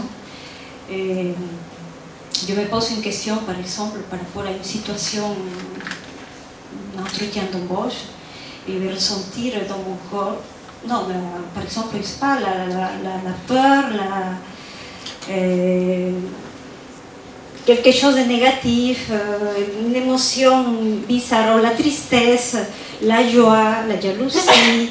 Je parle par rapport à mes consultations de voyance, ce que je vais ressentir par rapport à la situation de la personne. Je ressens de la tristesse, de la mélancolie parfois, c'est comme ça. On a aussi des ressentis avec notre corps, des ressentis physiques. Parfois on a le mal au ventre, mal à la jambe, à l'épaule, etc. C'est avec le corps aussi qu'on ressent le corps physique. Et aussi il y a les informations perçues. Mais attention, avec l'intuition, on ne voit pas, on perçoit les choses. C'est comme si on passe avec un train très vite, très vite, et on perçoit des maisons, un arbre, on ne voit pas très bien, mais on perçoit des choses, donc des images. Parfois, on perçoit des formes, c'est triangulaire, c'est rond, etc. Et alors, pour moi, si je dois, on va dire, mettre une métaphore, pour moi, une route, c'est l'intention. La route, c'est l'intention que je pose à la conscience non locale. Alors, avec la voiture, c'est mon don. Et les lumières, les phares, c'est l'intuition. Donc, avec quoi je vais aller chercher l'information précise, c'est avec l'intention que je pose. L'intention, il faut qu'elle soit concrète, qu'elle soit claire pour recevoir une réponse concrète. Et avec l'intuition, c'est comme par exemple si on voit avec un écran brouillé, on voit les images mais pas trop. Donc avec le don, c'est comme avoir un décodeur Canal+. Donc on met le décodeur et les images sont claires. Donc voilà, c'est plus clair pour vous, je pense, j'espère. Et voilà, parfois mon décodeur Canal+, ça tombe en panne, parce que je ne vois pas 24/24, 7/7, parce qu'on est fatigué, on a des problèmes, etc. Et j'utilise mes supports divinatoires. Alors j'utilise dans mon cas le tarot de Marseille, l'oracle de Béline et mon pendule. Mon pendule, c'est ma projection de mon corps, mes ressentis. Et il y a plusieurs supports divinatoires, comme, je ne sais pas si vous connaissez, les marques de café, la boule de cristal, il y a plusieurs supports, hein, et quoi d'autre. Par exemple, au Pérou, les chamans utilisent les feuilles de coca. Donc, ils jettent comme ça, et par rapport à la couleur, à leur forme, au déplacement, ils peuvent décrire des situations concrètes par rapport à une personne, ou voir des maladies. Et c'est incroyable, je l'ai vu par moi-même, donc c'est assez étonnant, c'est très précis. Et, alors, les supports divinatoires, c'est très important. Je ne lis pas les cartes, hein. Je ne dis pas oui, cette carte, ça veut dire ça, l'impératrice, ça veut dire. Je ne lis pas les cartes, je tire les cartes et je ressens des choses. En fait, il y a des flashs il y a quelque chose qui vient. C'est difficile à expliquer. Hein. Et donc voilà, dans une consultation, alors mon client me pose une question. est-ce que je vais trouver du travail? Non, plutôt non. Notre exemple, est-ce que je vais déménager? Et alors, je pose mon intention, la conscience non locale, est-ce que cette personne va déménager? Et je vois, oui, maison, avec... en fait, normalement, mon inconscient va recevoir 100% de l'information par rapport à la question de mon client. Mon inconscient va recevoir 100%, mais je vais être consciente de 10%. Je vais voir, par exemple, je vais tout voir, mais consciemment, je vais comprendre que ça va être, par exemple, dans le milieu médical, voilà, qui va travailler avec des personnes, ou des parfums, dans un magasin de parfums, quelque chose comme ça. Et à chaque fois, je vais revenir à mon intention pour récupérer. C'est cyclique. Donc à chaque question, je vais aller chercher l'information. À une question différente, je reviens à l'intention et je descends et je donne 10% de l'information que j'ai en fait pris conscience.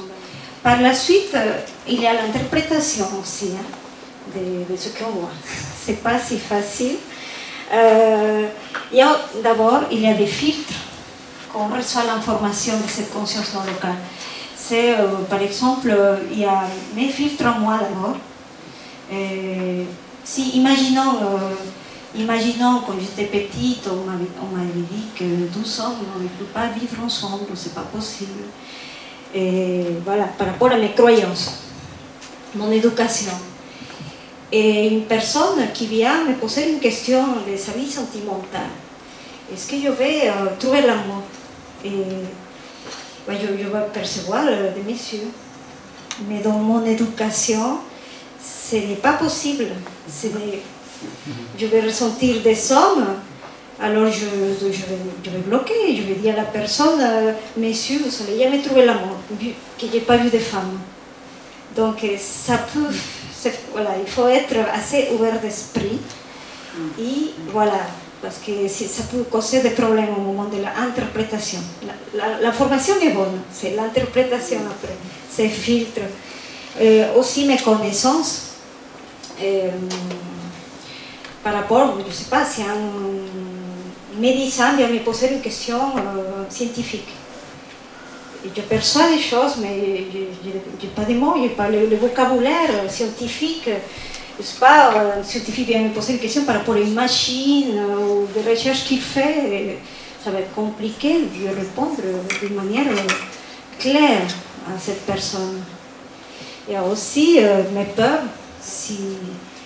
Alors si j'ai peur si j'ai le vertige, et la personne me pose la question, voilà, est-ce que je vais partir en vacances? Je vois un pont sur une montagne, très loin, très haut, et je vais bloquer complètement là-dessus. Si j'ai la peur au noir, par exemple, ça aussi peut bloquer à transmettre l'information au client. Il y a aussi le filtre des consultants.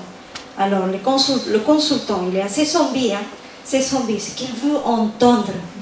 Et je ne suis pas là pour dire ce que les gens ont envie d'entendre. Et voilà, si elle me pose, elle ou lui, peu importe, s'il me pose la question, si il va trouver l'amour, par exemple. C'est la question la plus classique.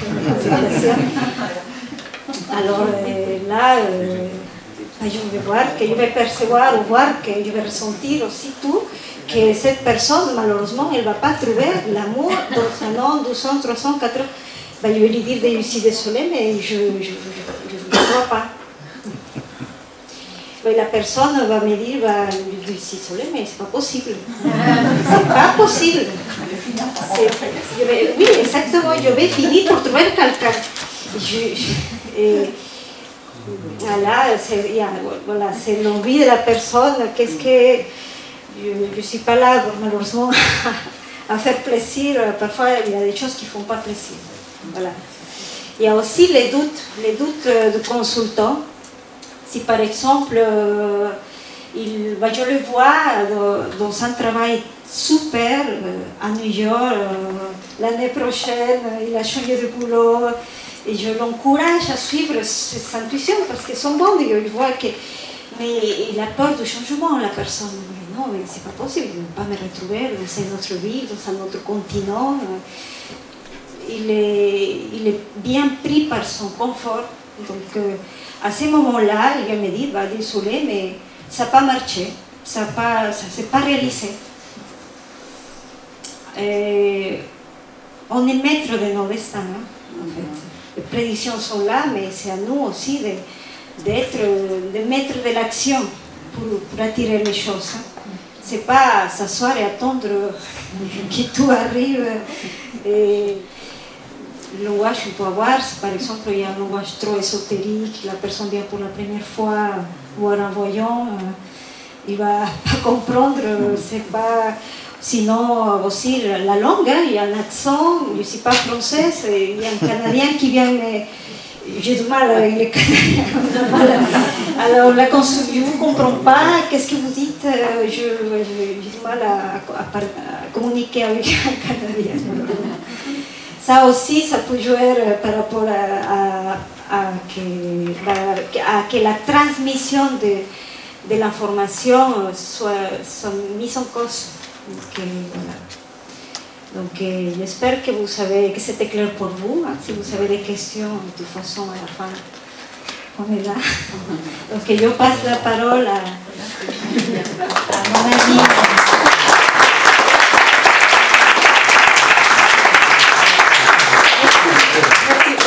Prenez une route. Pardon. Prenez ma route, j'adore. J'adore.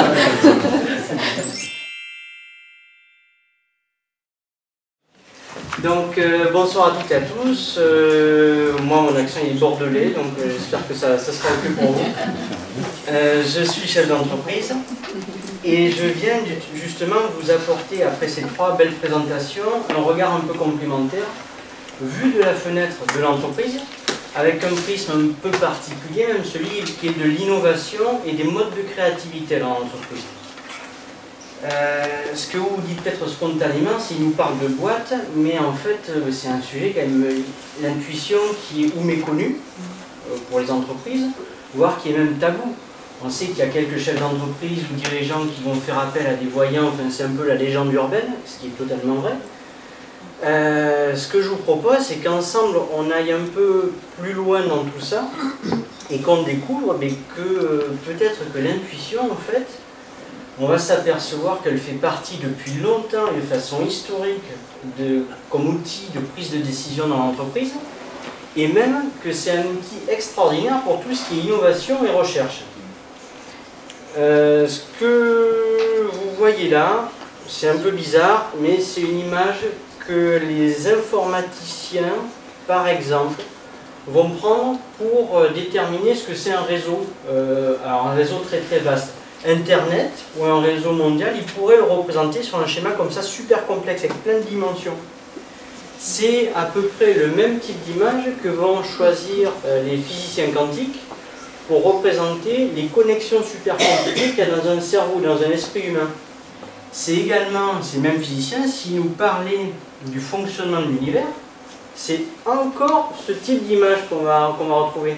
Pourquoi? Parce que c'est ce qui représente de façon très simple un réseau d'infos super vaste et super compliqué.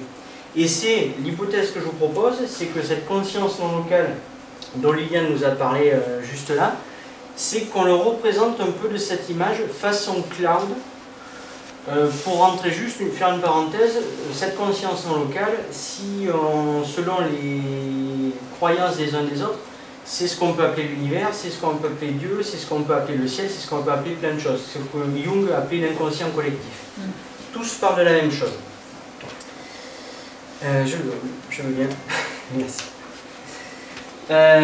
Pour aller un petit peu plus loin, donc cette conscience non locale, ce cloud, on va se partir encore de l'hypothèse que c'est un truc qui est effectivement partout, dans lequel on baigne, mais qui serait même au-dessus de nos têtes. Avec un seul bug par rapport à ce gros réseau, je ne peux pas du tout vous dire où sont les infos, où sont les serveurs, où sont les disques durs. Ils sont peut-être un peu justement chacun de nous. Et si on va plus loin, qu'on revient sur notre intuition, mais l'intuition, c'est quelque chose qui interagit avec ce gros réseau d'informations. Et l'intuition, elle est très belle parce qu'elle est vive, elle est spontanée, elle est éphémère, c'est ce qu'on a vu. Et en fait, l'intuition, elle vit comme une étincelle. Et alors là, voilà, je vous propose une image où vous dites, bon, qu'est-ce qui déconne avec ces autotamponneuses? Là, je vous représente ce qui, pour moi, est le résumé de tout. De cette intuition, de l'univers, de nous, de la connexion, de plein de trucs. Blague à part, pour entrer en détail, comme on était parti de l'hypothèse que c'était un grand réseau avec plein de connexions qui s'entrecroisaient, c'est un petit peu, je ne sais pas si vous avez fait attention à comment marchent les autotamponneuses, mais il y a un grand grillage qui passe par-dessus tout le terrain de jeu. C'est un peu notre fameux cloud, là où il y a toutes les infos. Et nous, dans nos vies au quotidien, ben en fait, on est dans nos véhicules, nos corps et nos esprits, on se balade, on fait notre tour sur la piste, on ne se pose pas tant de questions de soi, on se croise entre nous, on s'entrechoque, on se rencontre, des fois on est un, des fois on est deux dans le petit vaisseau, et ça se passe plutôt bien. Ce qu'on, en revanche, ne voit pas, c'est quand on parle d'intuition, mais derrière notre petite voiture, il y a une baguette qui vient chatouiller le grillage. Moi, c'est ce que j'ai décidé ce soir de vous faire partager, c'est comme ça que je vois les choses, c'est une connexion. Cette connexion, c'est pareil, selon les croyances, on peut dire que c'est notre inconscient. Ceux qui seront un peu plus ésotériques ou orientaux, c'est ce qui nous relie à l'énergie, au ciel, à plein de choses. Et cette connexion, quand elle vient chatouiller le grillage, effectivement, elle crée des étincelles. Et donc, dans nos véhicules, on va aller choper de façon très spontanée, de façon impossible à maîtriser, des intuitions, des infos ou de l'énergie pour d'autres. Et donc, on retrouve nos petites étincelles sur ce schéma-là. Face à ces étincelles, en fait, on a deux options. Soit, une fois qu'on a compris que l'intuition, c'est les étincelles, soit j'essaie de m'en protéger, j'ouvre mon parapluie et je décide que non, il peut y en avoir autant qui apparaît. Je reçois rien, je vois pas de quoi tu me parles, les signaux, les messages, non, c'est pas pour moi, c'est pas mon truc. Bon, pas de jugement là-dessus, c'est un choix, c'est une option. Soit on se dit, mais tiens, cette étincelle, effectivement, on m'a dit que ça pouvait apporter des choses, je les ressens, mais je vais peut-être l'accepter, cette étincelle, je vais peut-être accepter cette intuition. Je vais peut-être même en faire quelque chose et l'apprivoiser, parce qu'on se rend compte que si on l'apprivoise, ça nous apporte de la lumière, ça nous guide, ça donne un petit peu de sens à notre chemin. Là, ce que je vous propose, avant de rentrer dans le détail de l'entreprise, c'est qu'on s'intéresse à des grands intuitifs qui sont célèbres. Alors, je ne sais pas si vous les identifiez jusqu'à ce soir forcément comme des grands intuitifs, mais ces hommes et ces femmes ont travaillé dans la recherche, ont travaillé dans l'innovation à leur façon, ont fait des travaux qui ont changé durablement nos quotidiens. Dans la façon dont on vit aujourd'hui, sans eux, ça serait différent. Et j'avoue que la sélection que j'ai faite, je les aime bien, donc c'est mes chouchous et je vous les partage aussi ce soir. On a Einstein, on a Steve Jobs, qui est le patron d'Apple, la géniale Marie Curie, Stephen Hawking, qui nous a quittés il n'y a pas très longtemps, qui était un scientifique, qui était assez touchant parce qu'il y avait un gros décalage entre la faiblesse de son corps due à sa maladie et la puissance de son esprit depuis son fauteuil roulant, et Nikola Tesla.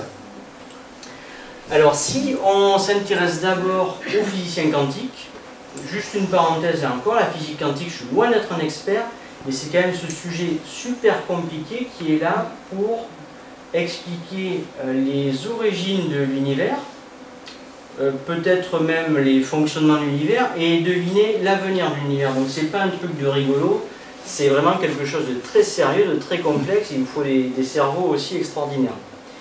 Le premier d'entre eux dont je voulais vous parler, effectivement, c'est Einstein, qui attribue une force créatrice à l'intuition, qui pour lui l'a guidé toute sa vie. Einstein, il se dit plein de trucs sur Einstein en fait. Il se dit notamment, c'est souvent formulé comme une critique, c'est ah ouais mais Einstein il a eu 2-3 bonnes idées au début, il a balancé ses théories assez jeune et après il s'est reposé. Alors c'est vrai et c'est faux. C'est vrai qu'il a eu des intuitions de dingue dès le départ qui lui ont fait émerger ses théories majeures. Là où c'est faux, c'est que derrière, en fait, il a passé toute sa vie à les démontrer, à les travailler. C'est-à-dire que l'intuition, c'est cool, ça nous donne la piste. Par contre, après, il faut travailler pour le démontrer. Et donc, notre ami Einstein, lui, il a un parcours qui est surprenant. Et si on reprend un petit peu son histoire, quand il était enfant, il s'amusait, par exemple, à pratiquer le rêve éveillé. C'est une technique qui est utilisée aujourd'hui en psychothérapie, en sophrothérapie, en hypnose, en plein de choses. Ça permet de jouer avec l'imagination. Il jouait énormément avec l'imagination, Einstein. Et gamin, il aurait appris, par exemple, que la lumière avait une vitesse phénoménale. Et quand il s'est dit ça enfant, il s'est amusé avec son imagination à se mettre à la place d'un photon. Ces petites particules de lumière qui sont invisibles. Et il a vécu, en gros, la vie d'un photon avec son esprit, avec son imagination. Et ça serait sa première rencontre avec le continuum espace-temps. Tout gamin, il savait ce qu'il voulait vivre, il a perçu ça et ensuite il a travaillé pour le démontrer. À 25 ans, c'est vrai, en fait, il avait reçu tout un tas d'infos hyper riches. Et grosso modo, c'est comme si l'univers lui avait dit, bon mais maintenant, tu travailles, on va toujours te guider dans tes travaux, mais tu as de quoi faire. À 26 ans, il avait publié sa théorie de la relativité restreinte. Et à 27 ans, il travaillait sur la théorie de la relativité générale. Et 10 ans plus tard, il a publié aussi. Donc c'est vrai, il avait reçu assez tôt la plupart de ces infos. Dans une lettre à un ami, il parle de l'intuition en ces termes. Il lui dit, c'est un bon qui se produit dans la conscience et la solution vient à vous. Et vous savez ni comment ni pourquoi. Quand on voit les domaines sur lesquels il travaille, ça peut être surprenant. Si on passe à son ami, pour moi c'est un peu son fils spirituel parce qu'il a travaillé, alors lui il travaille sur le Big Bang, enfin il travaillait sur le phénomène du Big Bang et le trou noir. Donc très tôt, et vraiment à contre-courant de tout le monde, il s'est emparé dans les années 60 des théories d'Einstein, il a travaillé dessus, et il était vraiment à contre-courant, donc pas bien apprécié par ses petits camarades scientifiques. Lui, il a réussi quand même les prouesses de faire converger plein de théories qui, pendant le siècle précédent, n'avaient jamais réussi à être mariées par tous les autres scientifiques.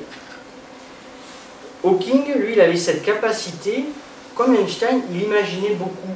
Et ce qu'il faisait, c'est que, il nous le dit d'ailleurs,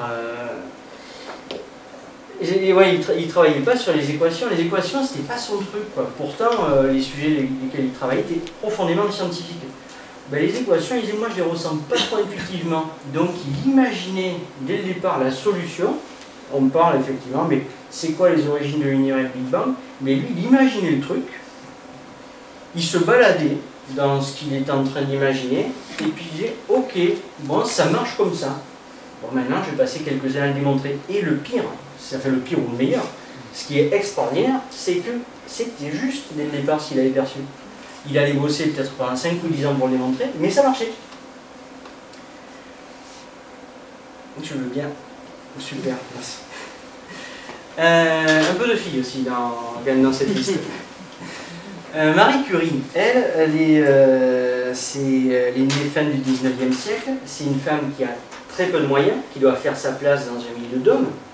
Je vous ai mis cette photo, parce que c'est vrai que moi, elle m'a vachement touché aussi. Quand on voit aujourd'hui la tête des labos, tels qu'on les connaît, qu'on les voit à la télé ou ceux qui connaissent les milieux peuvent les visiter, quand on voit les moyens dont elle disposait, ce qu'elle a fait, Marie Curie, c'est qu'à 30 ans, elle a attaqué ses travaux de thèse.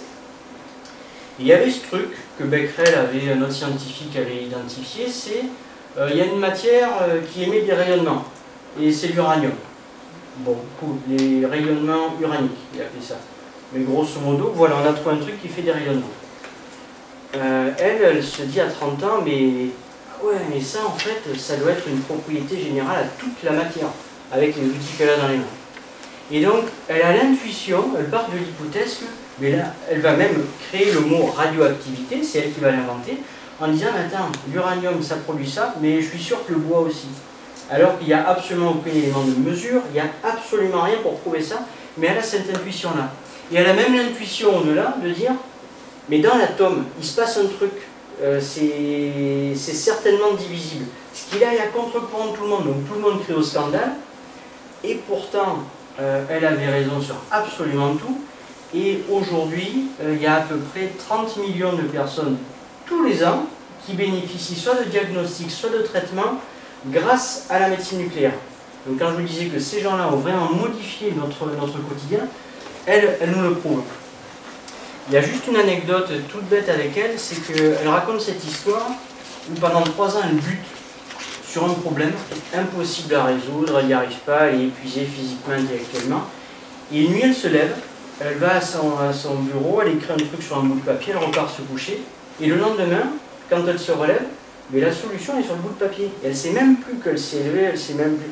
Mais dans son sommeil, effectivement, pour la débloquer, lui permettre d'avancer, elle a chopé une info, il n'y a aucun raisonnement, il n'y a rien, elle ne saurait même pas le redémontrer, mais la solution c'est ça.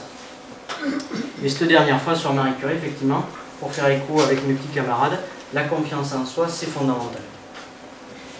Là, je vous propose qu'on se rapproche un peu plus du monde de l'entreprise, avec ce mec moi, que j'adore aussi, qui est Steve Jobs, le patron emblématique d'Apple, qui est de culture hippie, qui a beaucoup intégré le yoga et la méditation dans ses métiers. Lui, on lui doit cette phrase à des étudiants qui « Ne laissez pas le bruit de l'opinion des autres étouffer votre voix intérieure. Le plus important de tout, ayez le courage de suivre votre cœur et votre intuition. Eux savent déjà ce que vous voulez vraiment devenir. Tout le reste est secondaire. » Donc, intuitif le monsieur. Lui, plus que son génie intellectuel, c'était vraiment une intuition hors norme. Il savait il savait ce que voulait le public, avant même que le public soit conscient de ses propres besoins. Alors, est-ce que c'était des besoins, est-ce que c'était des envies? Il allait choper ces infos et il nous les traduisait. Un truc tout bête, il raconte cette histoire à un moment, je ne sais pas si vous vous souvenez de l'iMac, c'était ce gros ordi, un écran qui était bleu, rouge sur les bureaux, qui avait 25 kg. Il avait fait une poignée dessus. Il avait travaillé avec son designer, il voulait une poignée. Et ça n'a aucun sens en fait, parce qu'on ne se trimballe pas le PC de 25 kg d'un bureau à l'autre. Mais ce qu'il avait à ce moment-là, il voulait que l'usager puisse arrêter d'avoir peur déjà de son PC, c'est de la techno, ok, mais vas-y, touche-le. C'est pas grave, n'en aie pas peur. Et il voulait montrer pour l'utilisateur que ce truc-là, il était à son service. Il pourrait l'apporter. Et en fait, quand il allait plus loin et qu'il en a eu les moyens, il a réussi en fait. Il a mis l'ordinateur dans la main. C'était ça son intuition. Et c'est pour ça qu'il a voulu foutre à tout prix une poignée sur son iMac. Ça n'avait aucun intérêt sinon. Mais ça faisait naître ce truc-là.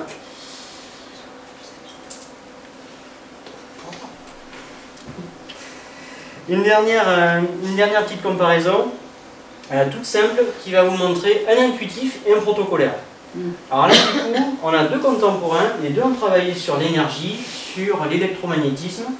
On a Nikola Tesla qui nous dit « Mon cerveau n'est qu'un récepteur, dans l'univers il y a un cœur duquel on obtient la connaissance, la force et l'inspiration. » Il rajoute « Je n'ai jamais expérimenté ce cœur, mais je sais qu'il existe. » Donc on a notre fameux truc qui est au-dessus, auquel il pouvait lui se connecter. Et on a Edison qui nous dit, lui à sa façon, « Moi, j'ai pas échoué. J'ai simplement trouvé 10 000 solutions qui ne fonctionnent pas. » Donc là, pas de jugement de valeur. On a l'intuitif. Alors Tesla, lui, c'est plus de 1000 brevets sur l'énergie.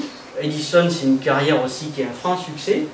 Mais effectivement, on voit à quel point certains grands chercheurs et grands scientifiques s'inspiraient de cette intuition. Alors je vous propose maintenant qu'on fasse un bond un petit peu plus près de notre sujet qui est l'entreprise. Après ces célébrités de l'intuition, on va voir que ce rôle qu'on a perçu sur la découverte technique et technologique, on va le retrouver concrètement, mais se poser la question de comment on utilise cette intuition dans la vie de l'entreprise. Parce que tout ça, c'est quand même super complexe. On a des systèmes qui sont complexes, on a une information qui est omniprésente, on a des sollicitations permanentes. Donc plus que jamais, notre intuition nous permet de pouvoir manœuvrer dans toute cette jungle. Encore cette intuition, est-ce qu'elle est réservée à certains? Pas du tout. Que votre métier soit de la recherche scientifique, de l'artisanat, du bricolage, du droit, du sport, ce que vous voulez, ça marche. Que votre position soit dirigeant, chef de projet, responsable de la sécurité des ressources humaines ou à l'accueil d'une entreprise, tout le monde à sa façon va utiliser l'intuition pour rendre sa vie meilleure et être tout simplement à l'écoute de soi.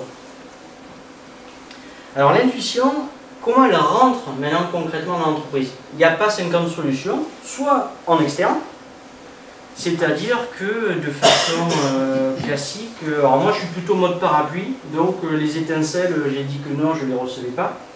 Du coup, je vais aller chercher à l'extérieur quelqu'un qui va être compétent pour m'aider et pour me guider dans mes décisions. Ça peut être l'accompagnement d'un voyant, ça peut, en plus vous allez super bien ce soir, ça peut être un tarologue.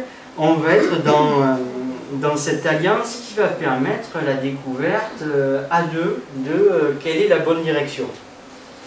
La deuxième solution, c'est d'intégrer l'intuition vraiment en interne, au cœur de la boîte. Soit ça passe par le développement des capacités perso du dirigeant. Moi, ça a été mon cas, ça a été mon choix de développer mes capacités pour mener au mieux ma boîte, mon équipe et gérer l'innovation de cette façon. Soit on va aller chercher des personnes qui sont de profil plutôt intuitif, plutôt créatif, parce qu'on en a besoin pour l'équipe. Et là encore, ça peut être à tout un tas de secteurs de l'entreprise qu'on estime stratégiques. La visée de tout ça, c'est simplement se connecter à nos ressentis, à nos perceptions, pour les mettre à disposition d'une stratégie ou d'un bien-être collectif de l'équipe. Comment on les trouve, ces profils? Alors, c'est quand même une bonne nouvelle, on constate que tout ça va vraiment dans le bon sens depuis plusieurs années. Il y a une première chose qui est que les méthodes, les modes de recrutement ont très largement évolué. On parle aujourd'hui de façon courante des profils hypersensibles, des hauts potentiels. On va mettre en place des modes de formation et de recrutement dédiés à ceux qui ont une intelligence émotionnelle un petit peu hors de la norme. On va faire un pont pour certains sujets à des profils qui sont différents ou qu'on appelle atypiques. Le deuxième sujet, il est dans l'apparition vraiment de la grille de lecture et de classification des profils, des soft skills. Alors c'est quelque chose qui est ancien, c'est un terme un peu barbare pour ceux qui ne connaissent pas. C'est les compétences, alors si on traduit en littéralement, c'est pas terrible, c'est les compétences souples ou molles. Bon, moi je l'ai traduit comme ça, je ne sais pas si c'est juste, mais ma culture informatique geek. En informatique, on a le PC et l'ordinateur, c'est le hard, c'est ce qui est dur, et la partie logicielle, c'est le soft. Donc là, concrètement, on s'intéresse réellement au logiciel, au savoir-être du candidat. Comment cet être humain, il fonctionne. Parce que cool, effectivement, c'est un être humain, donc c'est intéressant qu'on s'intéresse à cette dimension. Est-ce qu'il est curieux? Est-ce qu'il est empathique? Est-ce qu'il a des qualités humaines? Il est harmonieux de tout le monde? Ce que je ne sais pas dire, c'est si la totalité des recruteurs et managers donnent de l'attention aux soft skills pour de bonnes raisons, ou si c'est juste, il y en a certaines, ce sera parce que c'est à la mode, et mon pote qui est un peu plus calé, je sais qu'il s'y intéresse, donc je vais faire pareil. Donc moi aussi, je veux mon curieux empathique, soucieux du bien-être. Je blague, effectivement, on va dans le bon sens, et ce qui est bien, ouais, c'est que tous ceux qui ont aujourd'hui de l'intuition, génial, c'est un point à mettre en avant, et ça va être apprécié dans l'entreprise de demain. On va... On y croit, enfin moi, on milite.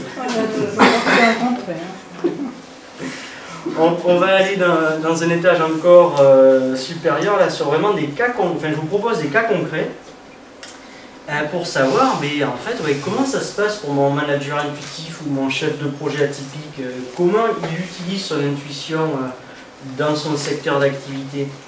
Si on revient, on vient de l'évoquer, le recrutement et les ressources humaines, mais là, ça va être intéressant, et quand je reçois 10 personnes dans la journée, d'écouter cette petite voix, ce truc dans le bide qui me parle et qui me dit, peut-être à contre-courant de ce que j'ai eu dans les CV, qui m'apporte d'autres informations. Ça, c'est riche à écouter. On peut même, s'il y a besoin, alors je sais pas, d'ailleurs, j'ai dit un sujet, c'est en off, parce qu'on n'a pas vraiment le droit de demander de l'aide. Je sais qu'on ne peut pas demander à un astrologue d'étudier les profils, parce que c'est discriminatoire. Alexis, je ne sais pas quelle est la position, l'état de l'art sur la voyance. Ça passe? Non, c'est vraiment c'est fait. Ah oui, voilà. Ça reste confidentiel, oui, bien sûr. Bon. C'est pas dit, c'est pas accepté dans l'entreprise. Ok. C'est pas vraiment. On peut, mais on peut pas. Voilà, exactement. Donc, effectivement, cet accompagnement est génial pour savoir est-ce que c'est la bonne personne que j'ai en face, parce que c'est fondamental, c'est stratégique, c'est l'enjeu le plus extraordinairement difficile pour une boîte ou pour une équipe, de trouver la bonne personne, le bon profil.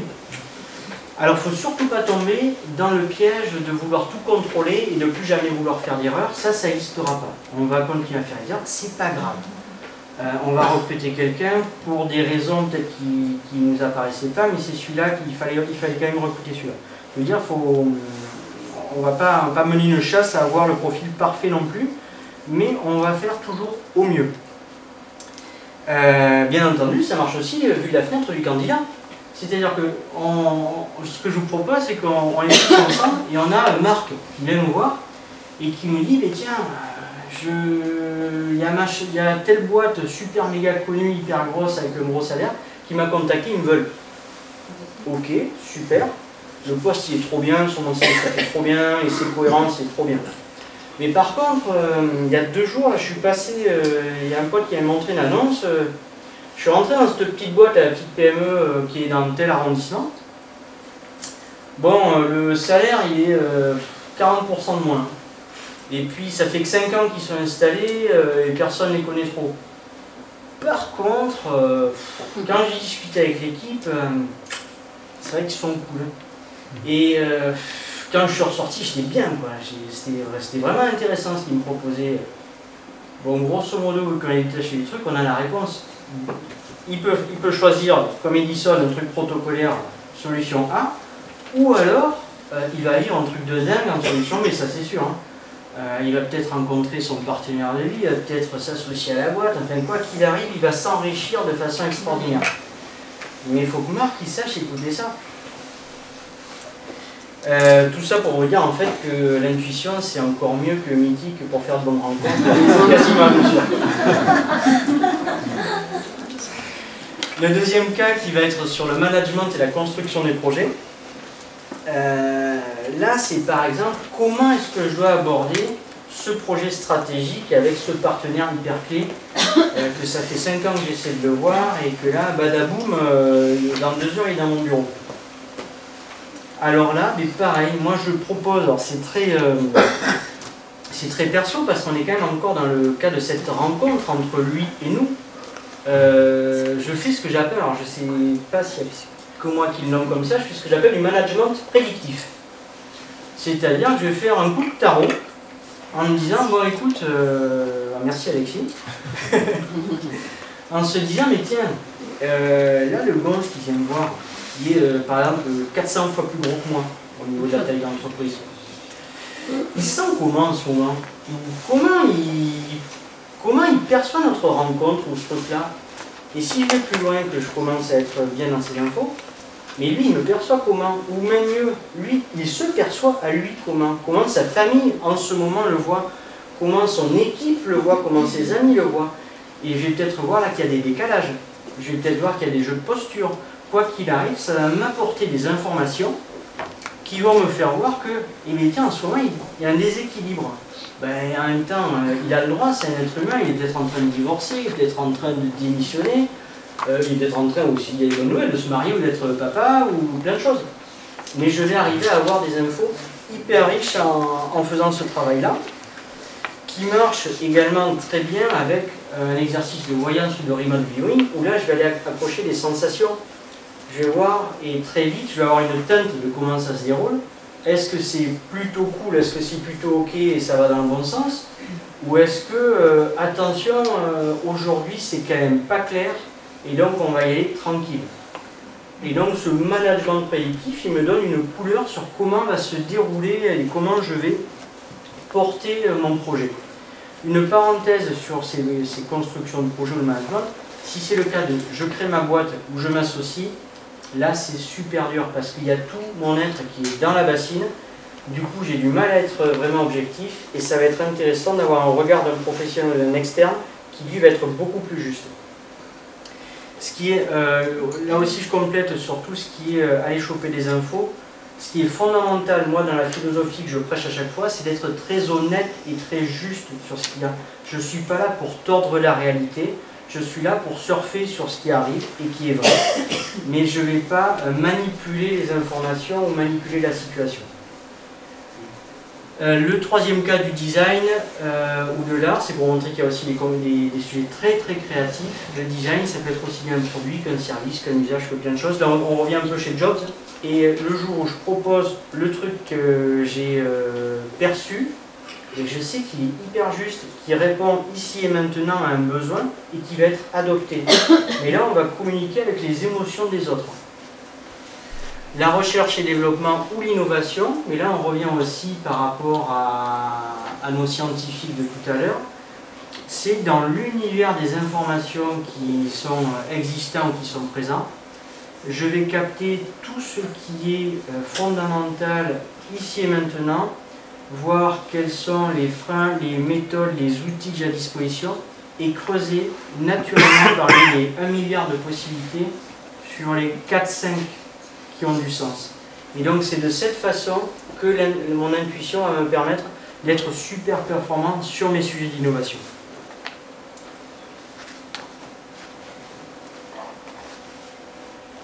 Une dernière. Bon. C'est bon? Ça vaut. Bon, ok.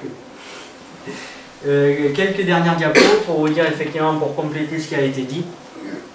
Comment je prends soin de mon intuition, parce qu'elle est vachement sympa et de bien m'aider. Ben, c'est pas compliqué, il faut prendre soin de soi. Parce que, alors désolé pour le jeu de mots un peu bancal, mais je suis mon intuition, au sens de suivre et au sens de être. Donc c'est fondamental de travailler le retour à soi, de travailler la libération des freins psychologiques, parce qu'on reste des êtres humains. Et on a beau avoir un super outil qui est vraiment, c'est un méga sabre laser, je reste un être humain avec toutes mes failles, et effectivement j'ai besoin aussi de me protéger, j'ai besoin de me libérer de mes schémas de fonctionnement, et donc c'est des choses à ne pas négliger. Accroître les capacités de connexion, là vous avez un peu le champ libre, que ce soit des capacités émotionnelles, psychiques, énergétiques. Et là on est en train de soigner notre baguette d'auto-tamponneuse. Bizarrement en fait c'est la même qui sert à tout ça, donc vous choisissez ce que vous voulez.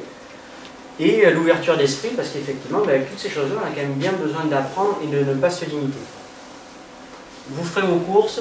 La bonne nouvelle, c'est que vous pouvez choisir les sujets qui vous plaisent, que ce soit la méditation, la sophro, la thérapie, le sport, la spiritualité.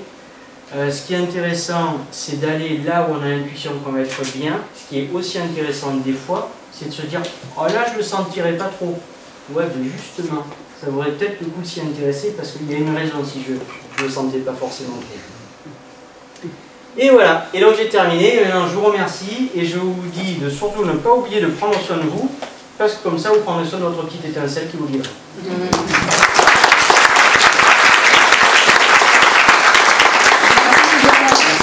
Il ne reste plus qu'à vous remercier pour cette soirée. Tiens, d'être venu nous écouter.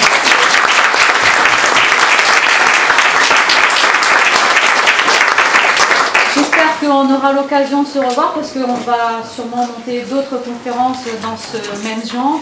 Et n'hésitez pas à venir, dans la brochure, vous avez nos coordonnées à tous, à revenir vers nous de manière individuelle, soit en visitant nos sites internet ou vous pouvez nous envoyer des mails. On sera ravis de vous répondre si vous avez des questions qui vous viennent plus tard. En attendant, n'oubliez pas de pratiquer votre intuition, c'est super important pour faire entrer la magie dans votre vie. Bonne soirée à tous et merci encore. Merci.